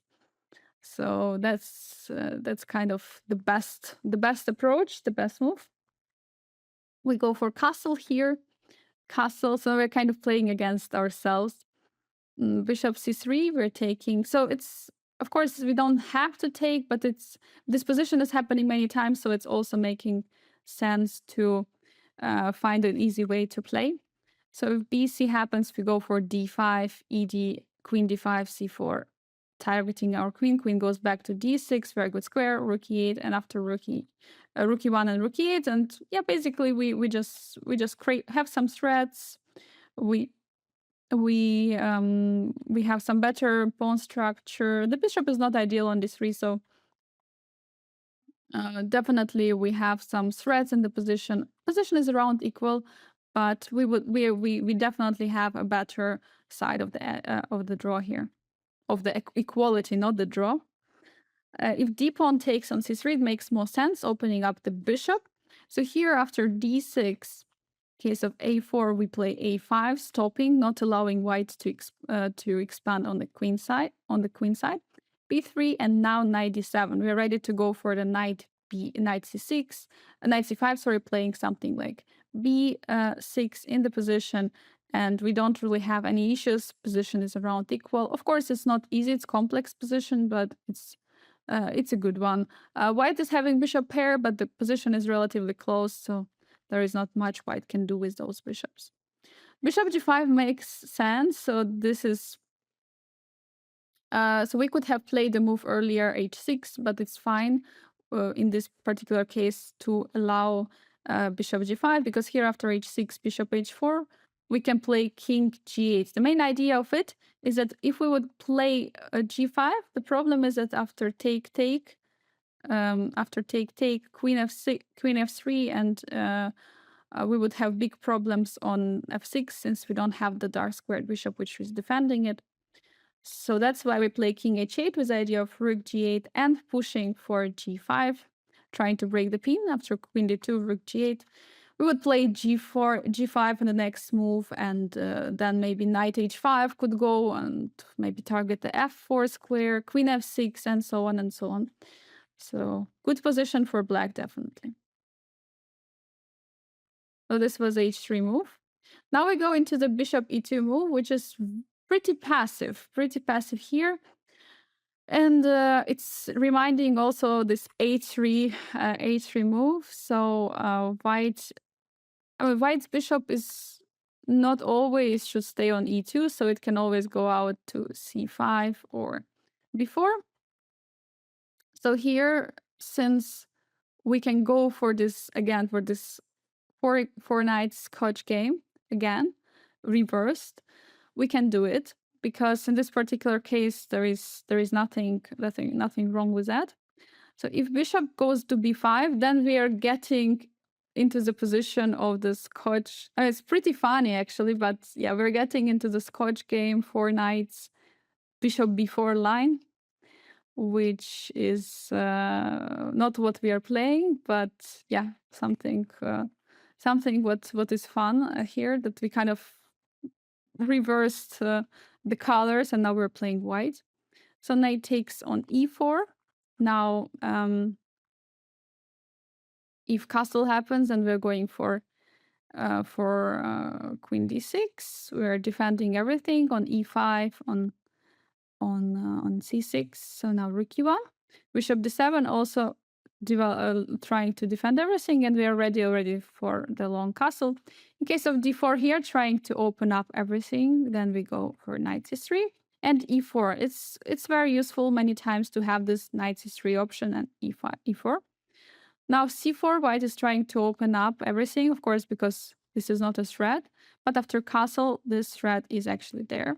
Knight g5, threatening the fork on f7. We shouldn't sleep. We shouldn't fall asleep. So bishop e8, defending it. Queen g4 with a check. And now king b8, cd5, where white is trying to break our pawn structure. But after f5, we're trying to keep it together, since if queen takes, we have bishop g6, defending the pawn and also bringing activity to our position. So queen goes all the way to h3. And now after knight takes on d4, c4, we have queen f6. And even though we don't have a pawn structure, beautiful pawn structure like before any longer, but we have enormous amounts of threats in the position. And we didn't lose any material. And well, generally, I would say we have much more active pieces and much more threads. So also this queen is a bit awkward on a1 due to all the threads of e3, knight c2, and so on. So very interesting line. And in the case of knight takes on e4 here, we of course have to take it, rook e4 and long castle. Well, we're just getting into the position where we're going to have the pawn on e5, so we will have slightly better position due to the advantage of in the center, of the space advantage in the center, and well, our pieces, again, we're a bit forward in the development. f5 is also a move at some moment, so the position looks good for black. So if knight takes on e4, then we of course have to take it, and knight e5. Now we have this attack on c6, and we were already discussing it earlier today, and also in some other chapters. We had similar positions where knight and the bishop are both attacking this knight on c6 due to the pin on the king. And when we have opportunity and we have similar position to go for the g2 pawn and also attack both the knight and the bishop at the same time, then we should go for it. And basically now it's transposing to this bishop c4 line, which we already discussed. Just there, the bishop came from c4 to to b5, and in this case the bishop came from e2 to b5. Yeah, that's pretty funny, but we're transposing. The bishop takes c6. White is trying to take back the pawn, queen e2. So white, of course, has to win back the pawn, but white has to also try to equalize here, because after knight c3, queen e5, bishop e7, with the bishop pair, we can have better chances in the endgame, especially looking that we are going into the endgame. So that would be great for black. In case of knight takes e5, then it's not going to work, because again, we have similar idea of queen h5, queen g5 attacking the knight and the pawn again. Knight c6, queen g2. There are two big problems. If knight goes to e5 with a check, then we go for c6, attacking the bishop, another threat. Queen c3, queen takes, and then after knight c3, bishop c6, takes. We're just having a better pawn structure, better position, and definitely the bishop pair plays a huge role in this endgame. So I would say definitely the better or much better position for black. If rook f1, trying to defend on f2, then we are going for a6, attacking the pawn on the bishop on b5. So definitely it's like it's very often a move when knight takes on c6, we go for this a6. Since after bishop goes to a2, a4, which is most likely to happen, it's going to be pinned by the bishop d7 move. So we're going for this line very often. In case knight takes on d5, not reacting on that, we're grabbing. And after knight c7, which is, of course, winning material, we're going to play king d7, knight e8, and after king c6, suddenly we realize that knight it cannot get out from a8. We are ready to finish our development. The king of the white is in the center, and we're going to have for sure the material advantage, because we will take that knight on a8, and we will have a winning position against white. So bishop a4, now knight c3, intermediate move, dc, and queen e4 is there. Normally we also go for bishop d7, but here even this queen e4 is working because they're attacking the king and the bishop at the same time. After queen e2, we're trading and playing bishop d7. So basically we have the clear advantage here, because we have 3 against 2 pawns here on the king side. We're going to get that knight over there. So definitely a good position for black. That was a knight takes e5. Queen e2 looks like putting more pressure, and queen e2 is being played in quite some lines, many lines. So here we go for queen d6, again defending everything on c6, on e5, trying to defend everywhere. So bishop takes c6 is the one way to go. Then we take on c6 with a queen, knight e5 with a tempo. But here, after queen e6, we get some slight advantage because of the bishop pair for sure. And definitely we have chances to continue to try to build up on that advantage. If knight takes on d5, which is also possible, because after queen d5 there is bishop c4, and we're going to lose the knight on e4. Queen d6, queen e4, and bishop e6. Again, we're getting into similar pawn structure, similar position. We're going to get, first of all, the space advantage in the center due to this e5 pawn. We are ready to long castle. And again, due to the center, we have some slight advantage in this position. Knight takes on e4, we grab it. Queen takes, we kind of have similar position, but without this bishop on c4. Now bishop d7. Trying to defend on c6 as much as possible and preparing to long castle. So d4, white is trying to attack the pawn on e5 first of all. Also, some moment also push with a d4. But the problem is that this move is blocking very important square, b4. Since after queen b4, we're going to win the bishop. So bishop c6 or some other move has to be played not to drop the bishop. So we have bishop c6, queen e5. White is winning a pawn here, but after bishop g2, we're regaining the pawn, and after bishop d5, we are having a huge lead in the development. We have a huge lead in the position because of the two bishop pair advantage. So great position for black. In case of the castle here, we are ready already to long castle. And again, white can try to win the pawn, but it's not really working out. So d3, we are going for f6. Now we are solid. We're defending the pawn and ready to march with a g and h pawns forward to attack the king on the king side. But if white takes on c6 and we grab with a bishop, if white is greedy trying to take the material, trying to take the pawn, then we go queen g6 here already because king castled. We threaten to take on c2. We threaten to take on f3. Many threats in the position. Also, the bishop is coming to d6. In case of queen c3, we have rook d5. And now we're having rook entering the position on the h file. Rook h5 is there. Also bishop d6, targeting all the squares on the king side. And our, of course, other bishop from c6 is attacking enormously. The position is crushing. In case of queen g3, which makes a lot of sense, trying to trade the queen so there is no real attack. Then we play bishop d6 here. And the point is that we, of course, here also have queen c2 move, but bishop d6 is even better. After queen g6 hg, the point is we are putting so much pressure on f3 square, on the pawn on h2. We're just going to get that pawn back if we want to. If we don't want, we have enormously strong bishops. So for that, at least compensation, but definitely much better position for black. Queen f5, checking our king, trying to ask some question. If king goes to b8, the problem is after knight e5, bishop cannot be taking because of the check on c6. So that's why it's important here to play rook d7. We're defending on f7, and also there is no more knight takes on c5. In case of queen e5, we play queen g6 in a similar style, attacking the king.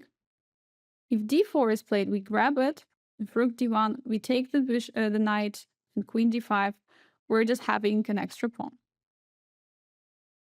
So if rook e1, already introducing a very, very important threat, we have b6, ready to place our king to b7. And after knight d5, we go queen d5. That's important to have this pin so that knight doesn't have a check on c6. Queen goes to h3, bishop b4 check, not check, but attacking the rook. After rook e2, rook e8, pinning the knight and attacking it. So we are already getting into a winning position because also there's f6 and so on. So we're going to win material here. So knight takes e5 is another option, but the problem is it is not really good. It's not working because after queen d5, we threaten at the same time checkmate on g2, and also to play f6 to hit the knight on e5. So after f3, logical move blocking the mate, there is f6 and the knight is gone on e5. So that was all about the bishop b5 in this position. E5 is another approach. So this is how we play with black if we face the four knights Scotch game. So knight takes d5, and okay, here bishop b5, we are kind of again transposing to the same line, to the similar line, but already white takes on d5 first. So knight c3, we are again taking the knight bc, and now bishop d6, defending the pawn on e5. Castle, castle, and then after d4, we trade cd and h6.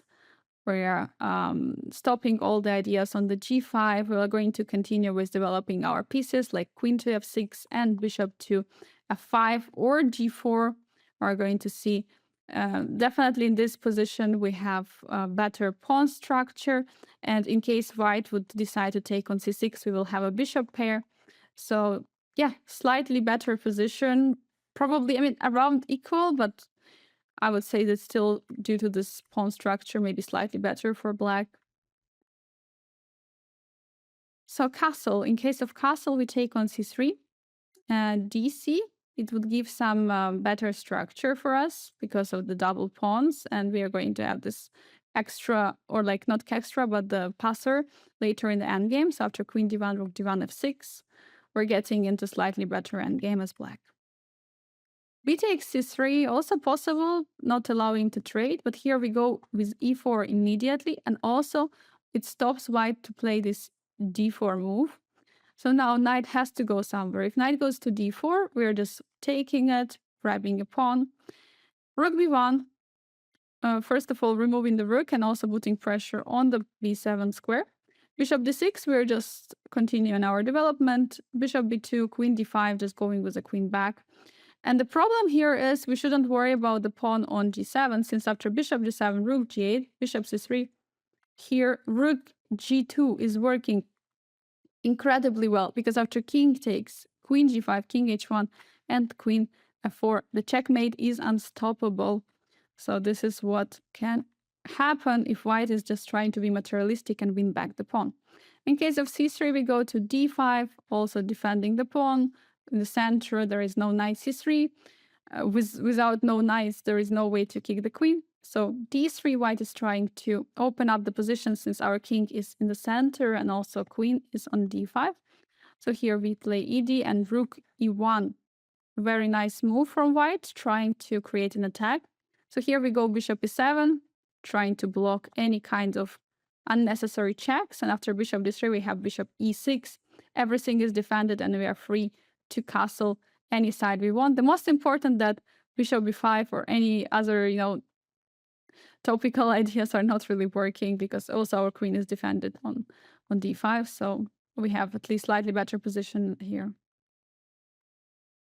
What happens if knight goes all the way to e1? Well, first of all, we managed to get all the white pieces backwards. But of course, we have to not to forget to develop ourselves. So we go bishop d6. We're continuing our development. f3, trying to break the pawn and eliminate the central pawn, which is very annoying. We play bishop f5, developing and defending at the same time. In case of rook b1, we are having castle. We're trying to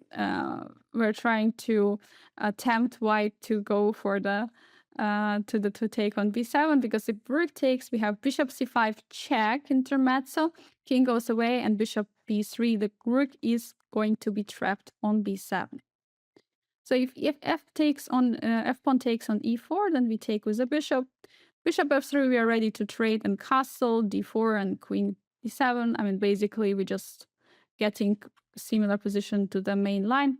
In case of knight f3, castle, d4. Again, we have very active pieces. h6, stopping some bishop g5 idea, bishop d3, trade the bishops, and queen d7. Getting similar positions. We don't have really issues. White has some, we could say that some worse pawn structure. Potentially in the endgame 3 against 2 here, we might have opportunity to create a passer, but generally the position is around equal, not much to say here. We want to bring the knight to g6, push for some c5 later, we can try it, bring the rook to d8, and so on. So yeah, many ideas. The game is continuing, no drawing particularly now, but equal position for with a fair chances for both. That was a bishop e2 line. Now we go into the other interesting line, which is a3. a3 is kind of similar to the h3 line, but the point is, actually it's called the Günzburg variation. And again, it's similar to the h3 move, because after bishop coming to c5, there is going to be again a problem with knight takes, and d4. So that's why we are, of course, not playing it. But if we compare it to the line with h3 to the Scotch game for knights, then this a3 move actually doesn't bring so much. So that's why we actually here we can go again for this for the Scotch game, for the 4 knights Scotch game in this particular case, and against bishop to e2. But not against not against h3, because h3 is kind of a useful move. So that's why there we couldn't play d5. But here it works pretty well. So pawn takes on d5, knight d5. Knight takes on e4, knight e4. This is actually a very nice idea for white to immediately equalize here, because after queen e2, if we play bishop d6, the problem is, okay, d4 is actually not really working because after knight c3 takes castle, we're taking back and we're taking back a pawn. But after knight d5, castle, we're going back with a knight, bishop c3, bishop c5, sorry. d3, trying to finish the development to castle as fast as possible. Sorry. Rook e8, bishop g4, trying to put enormous amount of pressure. f3, we have queen h4. White cannot really go for it due to the problem on f3. Queen f2, trying to do everything. But here, the sacrifice is coming. Knight f3 takes, and then we take on e3. The idea is that our queen is hanging, but if white is taking on h4, then we have bishop g5, and we are just winning in this position. So it's not really working out. So c3 is another way, trying to go for the d4. So we take on e3, we don't allow this fork. So if f pawn takes, and we have bishop f5, trying to work on the light squares. d4, knight d3, king goes to d2, and now knight c5, now threatening the knight coming to b3. Position is great for black, we're just winning. So d takes e3, d takes c3, then we are playing queen h4. Our idea is to introduce the threat of the bishop coming to g4, since f3 is not going to be possible because of the spin. And after queen c2, we have bishop g4, bishop e2, and f5. Now the idea is that after castle, there is a very, very strong move here, bishop e3, bishop f3, sorry. And after take, pawn takes, we have rook entering the position and attacking the king. So now queen b3, trying to check and create something. We go king h8, queen b7, rook d8. Okay, white is taking everything on the queen side, but we are creating checkmate threats. King h1, queen g5. Now there is a big problem on g2. So now queen g3. Now we move the queen away. And after queen f4, there is queen h3 again attacking the g2. So after rook g1, and then there is checkmate. So it's not really working to stop the checkmate like this. But after king g2, okay, we are playing rook d3 because we can take the queen anytime later, but white took quite some pawns, so it would be good to first improve our position and not to allow, let's say, some pawn push from white.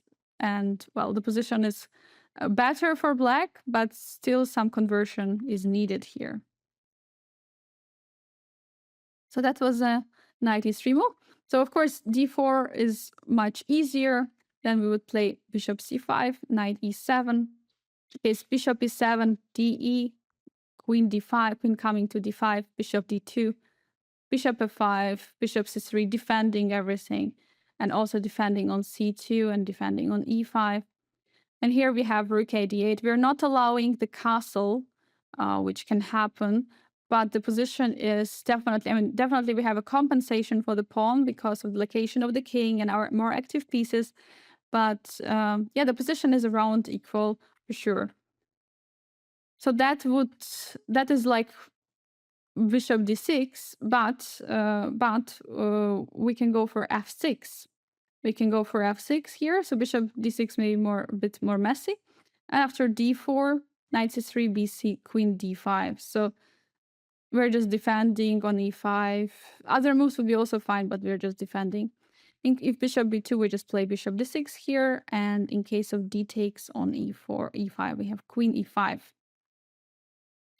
Maybe there is some slight advantage because of the pawn structure, because of the double pawns, but there is it's still equalish position, so not much for black.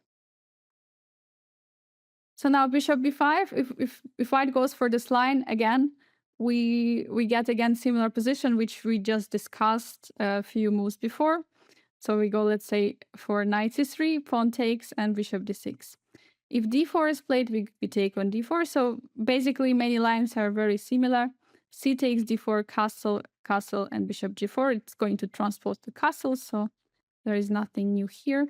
In case queen e2, then we have queen e7, and that is we have to know that we have to play this queen e7 because from here on we already equalize. So queen e7, king e7, and after take rook d8, we have better structure, and we have very nice position and very, very optimistic in this line.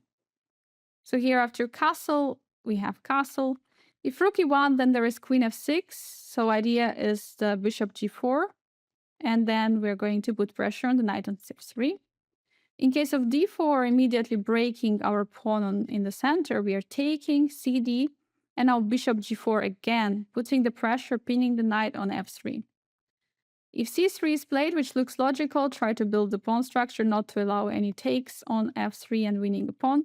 Queen f6, we are putting even more pressure on f3, and white cannot really hold it, so bishop e2 has to be played to defend everything on f3. Rook e1, rook f8 is played, and basically the next moves could be to go for h6, just a prophylactical move for the king later in the endgame, or stopping the g5 ideas, bringing the other rook to the d8 square.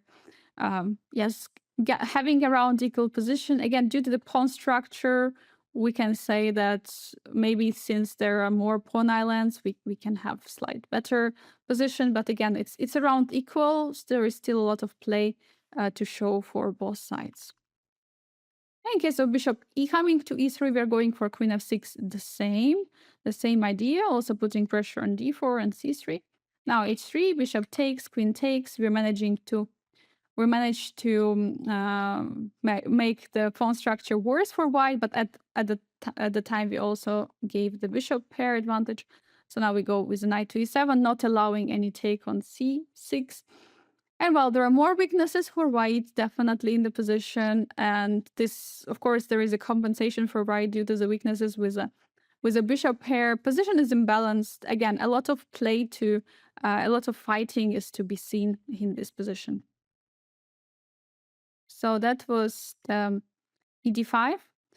In case of bishop d5, basically we're getting into the line with the bishop e2, bishop b5. Just there is one small tiny thing. So we're going to have, we're going to go for knight e4. We are having the same approach. So here, if knight takes e5, it's pretty much critical, but okay, bad.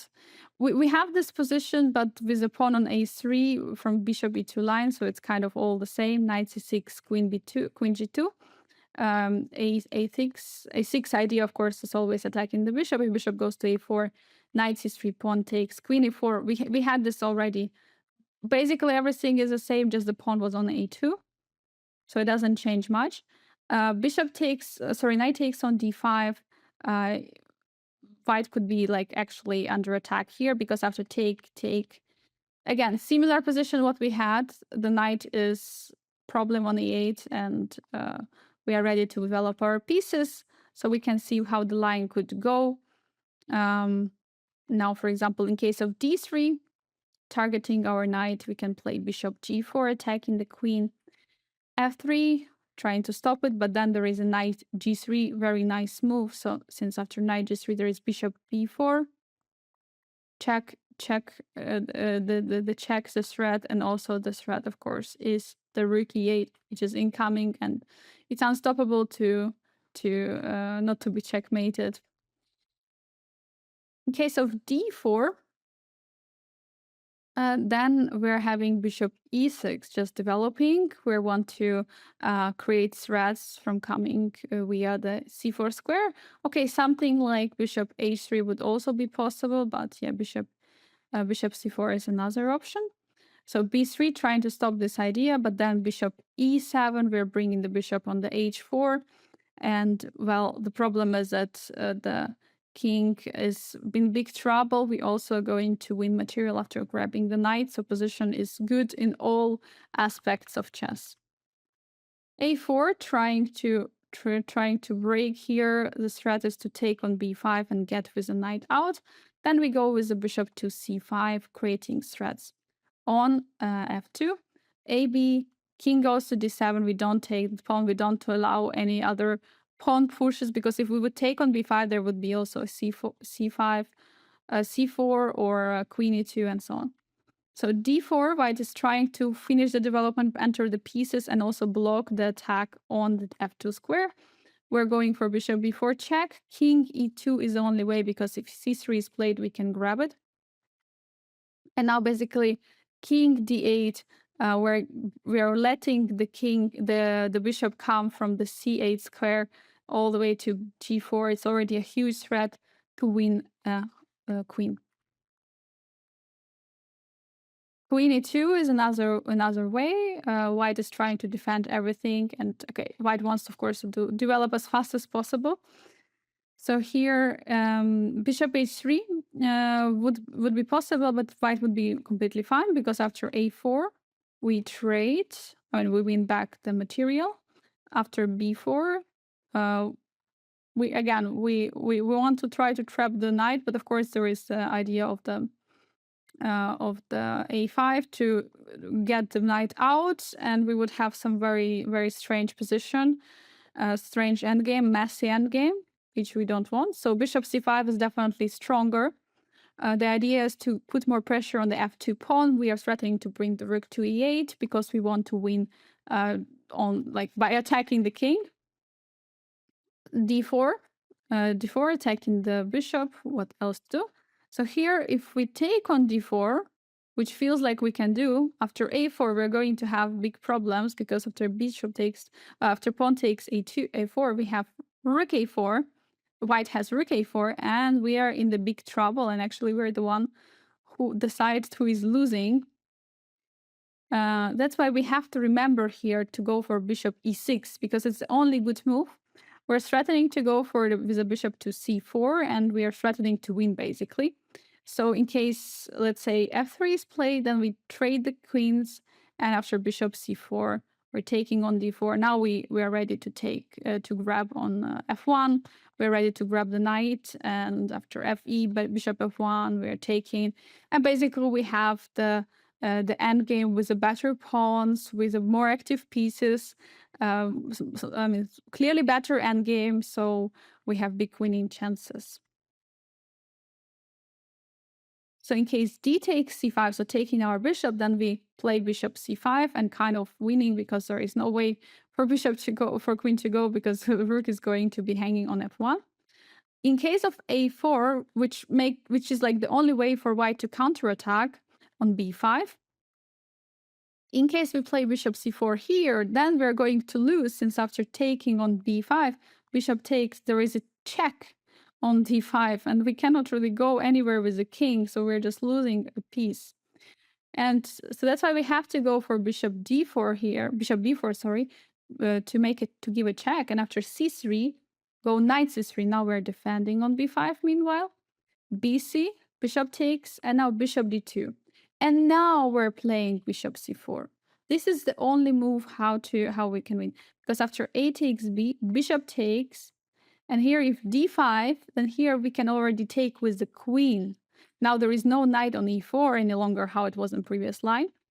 And in case of queen b5, then we're just taking bishop c3 and king c6. Well, we're just stopping the knight from coming out from the a8 square. We are ready to play b5, then king b7, trying to grab the knight from a8. Positionally speaking, the white is in trouble due to the king problems, but generally also we're going to have we also might have even material advantage here.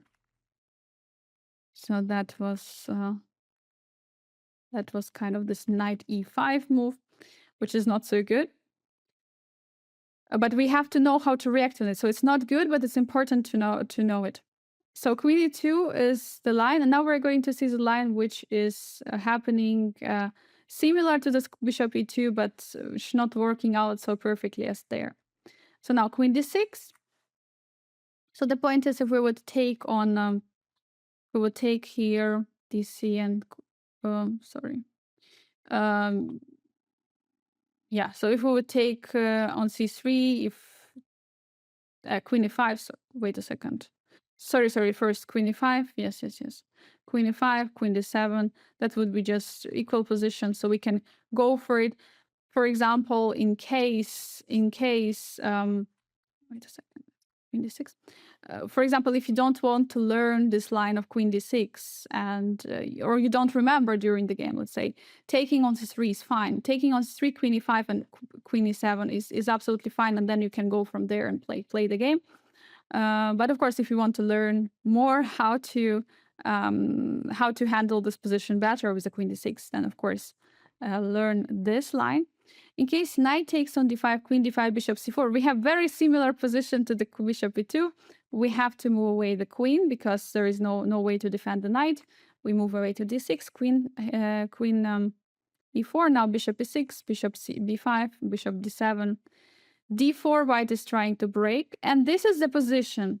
This is the position which we had with the bishop from e2, which was from the line bishop e2, bishop e5. We had queen b5, check, and winning the bishop. Here we don't have it, which of course not such a big deal, but okay, it's possible. So but in this position we are going to transpose to the knight takes on e4 line. So we're going to get there now. So knight e4 takes, and now okay, basically if castle, we're just castling long d3, and okay, f5 is definitely an interesting move, but f6 is just easier. We are ready to go with g5, also h5, g5, g4 is an idea to continue. And we have a slightly better position because of the advantage in the space in the center. So now we are transposing to this line, so this d4, no queen b4 there. Basically now, since there is no queen before, it's easier for white to equalize the position, to trade the pawns in the center. It's a bit pity, but okay, this is one of the disadvantages of this line compared to the bishop e2. This pawn is defending.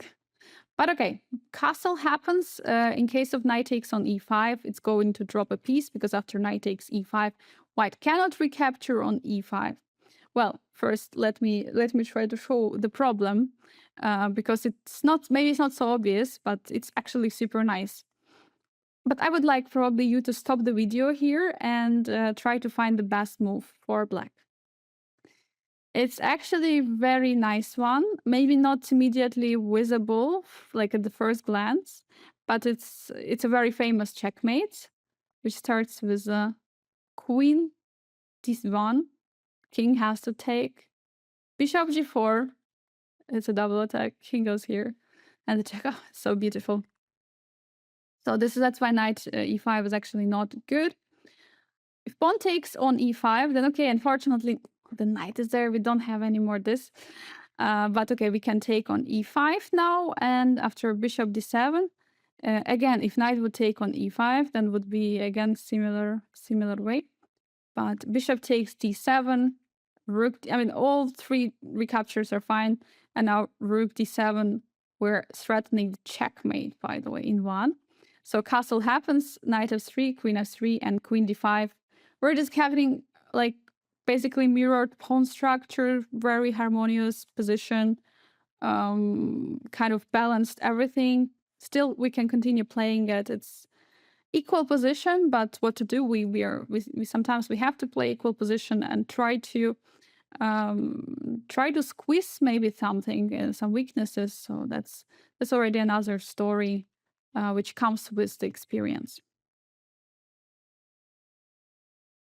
So that was an a3 line. Now we're going to look at the a4 line. Well, this line, if it had a name, it could be called a Kravtsov variation. So this is a Ukrainian grandmaster who played this line.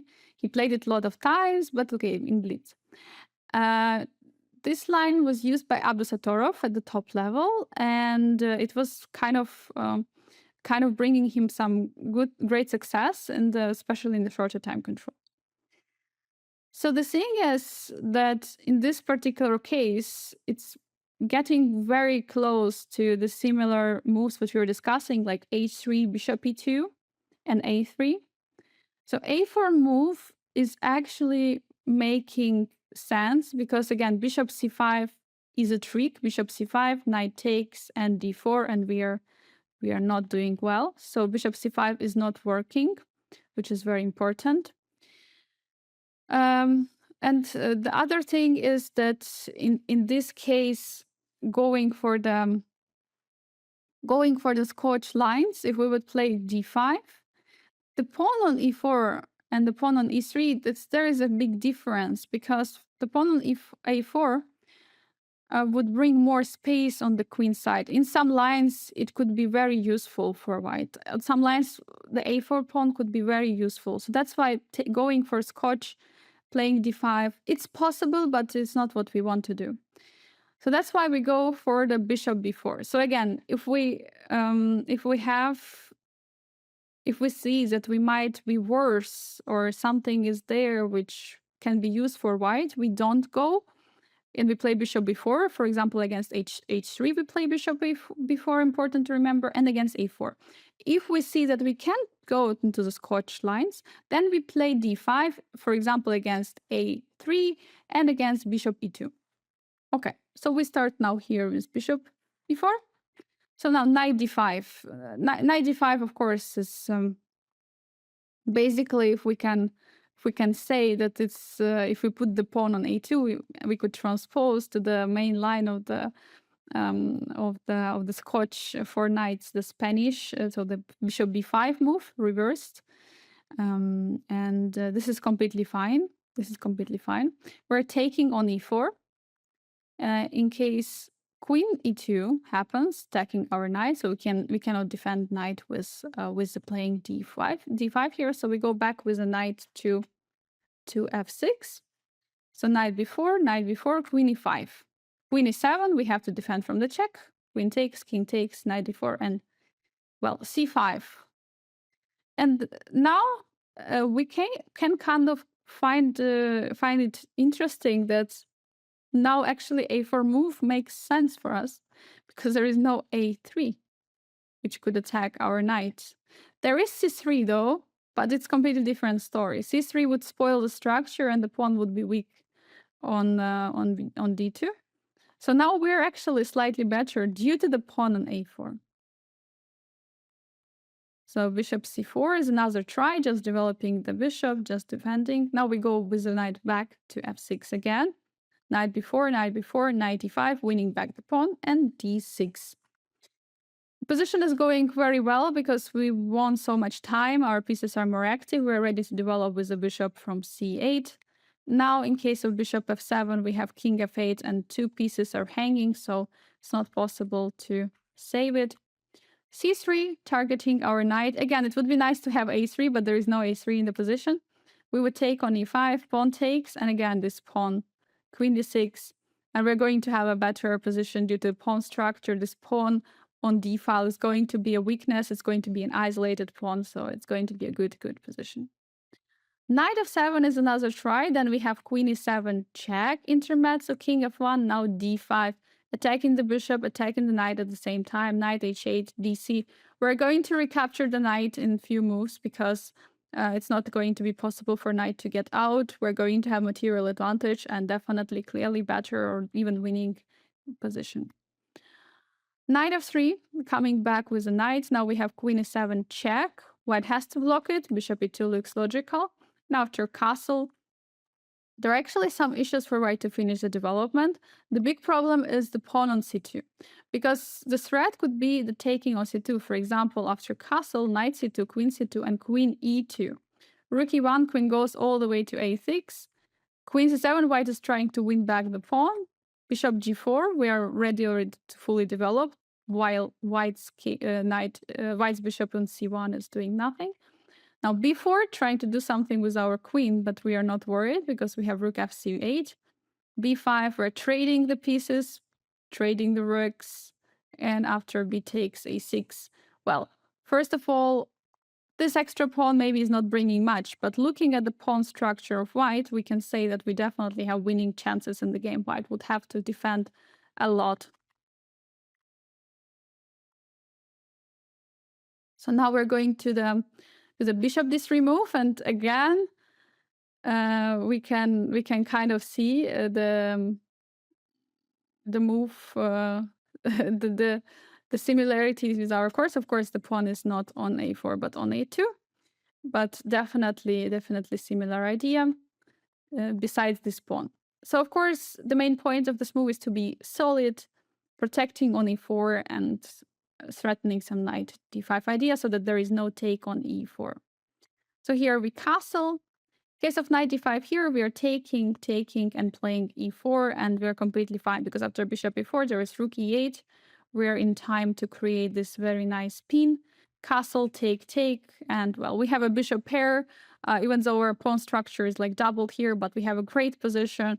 We're at the better side of the equality here. In case of the castle, then we're taking on c3. This is the approach which we used against h3 line. This is particularly the same. Now pawn takes, and now a5. We don't want to allow white to push for the a5 themselves, so that's why we've had to play this a5 ourselves. The next moves we are going to play d6. We will be ready to bring the bishop out, put the knight on c5, maybe pawn on b6. We will see, just going to depend, but just having good position. So let's say bishop g5. White is trying to stop our plan by pinning our knight. Well, then we go h6, bishop h4, and here the point is going for g5 might seem a little bit too much, but actually d6, knight d2, and here g5. Since the knight is not on f3,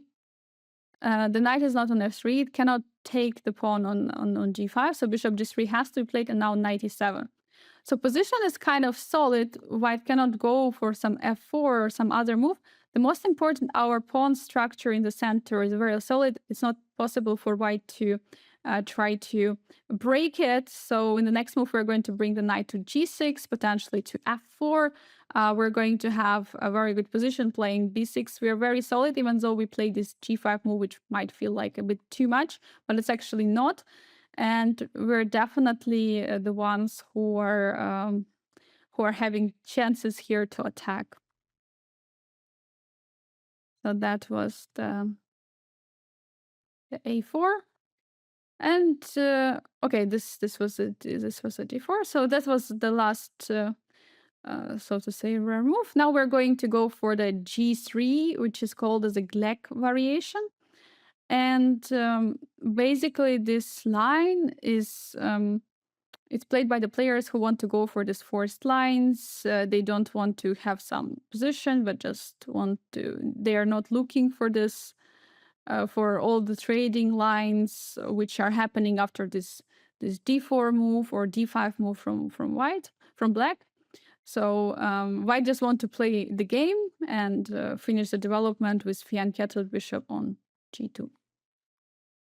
So here we're going for d5. This is our approach generally against the g3. Of course, there is as well bishop b4 move possible, bishop c5. But against the g3, also against some in the chapters of rare moves, and generally we always try to go for d5 if we can. If it's possible, we are going for d5, immediately trading the e pawn for the d pawn. So e takes d5, knight d5, bishop g2. Everything looks absolutely like normal here, and we had similar lines. We have similar lines in the chapter with the g3 move, where we say that we don't really want to take on c3 not to open up the file for the rook. And in this particular case, we can actually use this time and go for knight f6, which is very, very interesting. This move is very rare. It's normal. It's not the most common move in the position. So basically, what we want to say that we want to keep the position more complex. We keep more pieces on the board. We want to keep the space advantages in the center, not allowing any d4 pawn moves anytime soon. And yeah, basically just have a normal playable position. The d3. Some players are starting with this move, but it's just going to transpose because after bishop d6, castle, we're just going to transpose to the castle. So castle, bishop d6. Bishop d6 is also a rare move.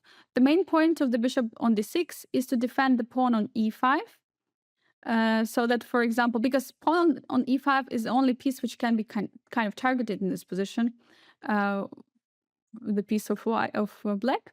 So that's why something like bishop e1 can be tried to attack the pawn on e5, and our bishop on d6 is going just to very nicely defend it. So rook e1, immediately we can castle, d3, h6. Now we're going to transpose to the main d3 line. In case of d4, white is immediately striking the center. We go for castle. We don't take on d4, but we have to finish the development. In case of d5, we can go for knight e7. We are going to get actually very good position after this. We're going to put pressure on the pawn on d5. And after rook e1, knight g6. We are defending the pawn on e5. Well, there could be ideas for white to go for c5, c4, c5, but it's not so easy. It's going to take a lot of time removing the knight, also pushing forward. Meanwhile, we can finish the development with bringing the bishop out to f6, bringing the queen to d7, bringing the rook out, and enjoy our pawn on e5, our more space for us in the center as well. So yeah, definitely good position. So what happens after trade? Well, we take with a knight, bishop f4, attacking our knight. We have to take on f3, trade happens, queen f3, bishop, we trade all the pieces. Now we go c6, very important move. We are kind of neutralizing the bishop from g2. It's very typical to put the pawns like this on the opposite side of the board against such strong bishop. We're ready to finish the development. We're ready to play bishop e6, develop our queen. We're going to see where the queen is going, but we are ready to continue the game, continue the fight. Also, this pawn is restricting the knight. Another good point of the c6 pawn. And, well, generally the position is around equal, not much to say. It can finish in a draw, but it can also be a fighting game. So bishop g5 is another move. So white is bringing another piece, trying to pin our knight on f6 and so on. But here we go h6, immediately asking question to the bishop, kicking it out, or if it wants to take. And normally if bishop goes in such structure with a fianchetto, then bishop doesn't want to go back. So bishop came on g5 to take, not to go back. So bishop takes, queen takes, knight e4. With the tempo, we have to move with the queen back. Now, actually, we have already some prospects of playing f5 at some moment. In case of d takes e5, we grab with the pawn with the bishop, c3, trying to block our attack on b2 pawn. And after rook d8, we again have around similar position. We have bishop pair, though, which could be some slight advantage, also considering that bishop pair is a material advantage. So yeah, we can get some good position. In case of rook e1, trying to x-ray on our king, then we take on d4. There is no real dangerous jump of the knight is available. So knight takes d4, knight takes, queen takes, and bishop e5, attacking the queen, also pointing out attacking the pawn on b2. So again, we're not transposing, but we're getting this equalish positions, which we have to try to play and see what we can do about it. But not much for white, but also not that much for black. In case of knight d6, this is something which would be interesting because this is creating imbalances in the pawn structure. Because after cd, rook e1, first of all, we can already see we already have some imbalances in the position. Now we go for bishop g4, and in the next moves, we are ready to go for f5, bringing the rook to e8, pushing also e4 is always a threat. So yeah, definitely some threats from black. I wouldn't say this position is like better for us, but definitely there is a prospects for initiative and attack in this particular case, going for f5 and e4 at some moment. So in case of d3 here, we're going for the castle, and well, if white is going for bishop g5, which makes a lot of sense, kind of attacking the knight and creating a pin, introducing knight b5. But okay, after h6, we are neutralizing the pin. Bishop takes, queen takes, then there is no pin anymore. Knight e4, and then queen goes back to d8. And again, we have some ideas of pushing forward to his f5, bringing the king to h8, and so on. So having some slight advantage in the position due to the pawn on e5. In case of rook e1, we play h6, just making a useful move, not necessarily against the bishop coming to g5, but also with the idea of bishop to develop on e6, since there is not going to be any knight g5 jumps any longer. So if white is going for a3, this is how Rapport played this position with a b5, b4, b5 idea. Then we are going for rook e8, and if b4 is played, we can already meet it with a6, stopping b5 right here. And after bishop b2, going for bishop f5. Again, we are just going to finish the development, bringing the queen to d7, rook to d8. We are having a very good setup. We're having a space advantage in the center, but of course position is around equal because white didn't do anything wrong, and we also didn't do anything wrong, so the position is around equal with equal chances for both sides. All right, that was it for this chapter. We're going to look through some key moments and some most important ideas. So let's start with the first position. Here, white played bishop c4, and this is the line. This is from Halloween's Gambit, which is pretty dubious, but okay. Here, bishop c4 is being played with the idea of bringing the queen to f3 and attacking the pawn on f7. So here we have to remember that we have to do something. It would be nice to play d5, but there is no way to play d5 since d4 would hang. So we have to prepare it, and that's why we play c6, and in the next move we're going to go for d5, blocking the bishop, blocking this diagonal, where bishop is attacking the pawn on f7, which is critical to stop the attack. Next position is happening after bishop c4 move. This position is very famous because of the trick, and we have to always to remember about it, since if we have such position where we have bishop on c3, a pawn which is not defended by the pawn, no bishop on c5, then we can take on e4, knight takes e4, and then d5. We're going to win. We're going to win material. We're going not win material, but okay, we're going actually to win the central pawn, because we will have e5 pawn later in the position, which is of course definitely bringing to us some advantage. Next position happens after this position after castle, and well, the thing here is that the main point is that we got the worst structure. We got the worst pawn structure, and it was just I was just looking at the arrow and it was a bit confusing. Yes, I was just pointing out earlier, I think, that the knight was defending the queen and there is no bishop h2. But in this particular case, okay, we have a worse pawn structure, but we have a bishop pair. So that's why in this position we are going for the c5, targeting the queen.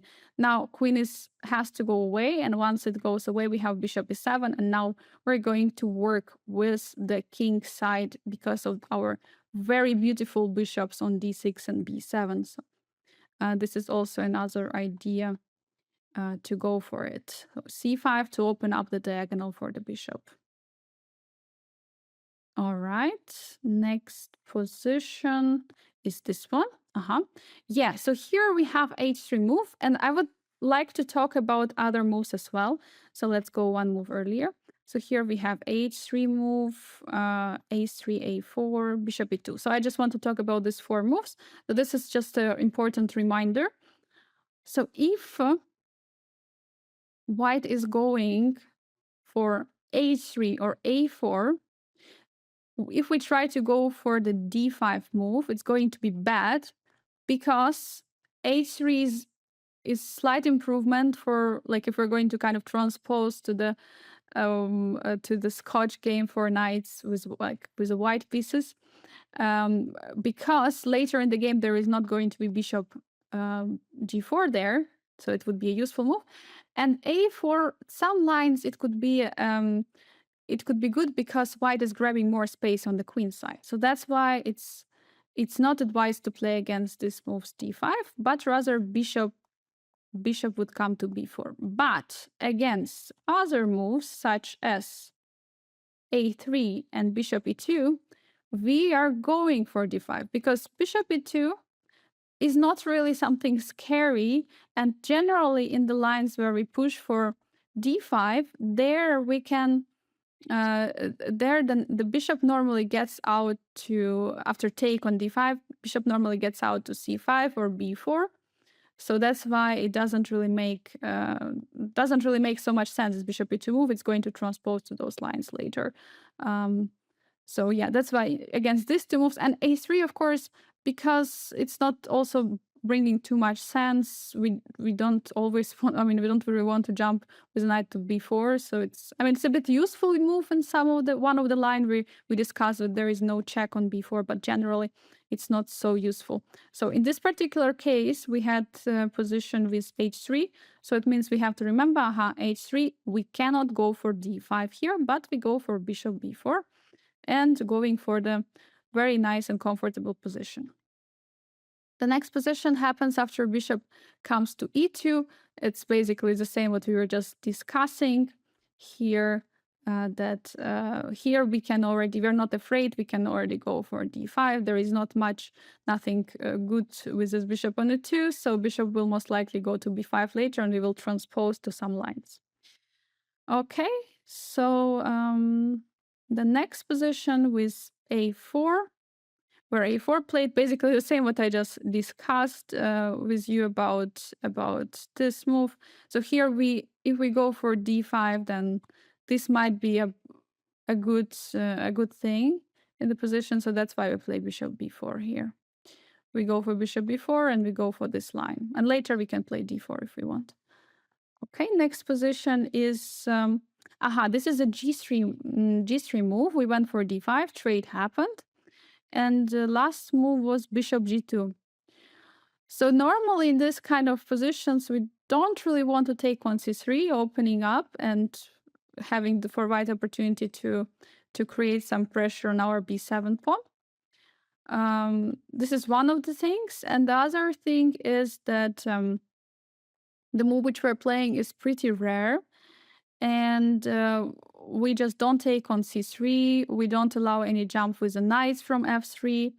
And we just move with the knight back, keeping the position more complex, making it a bit more complex for white to push for d4. And well, just getting a very, very nice position. So this knight f6 move is very nice. Is very nice and solid. And well, that was the last position. I hope you learned something today and it was useful for you. And I'm looking forward to see you in the next chapter.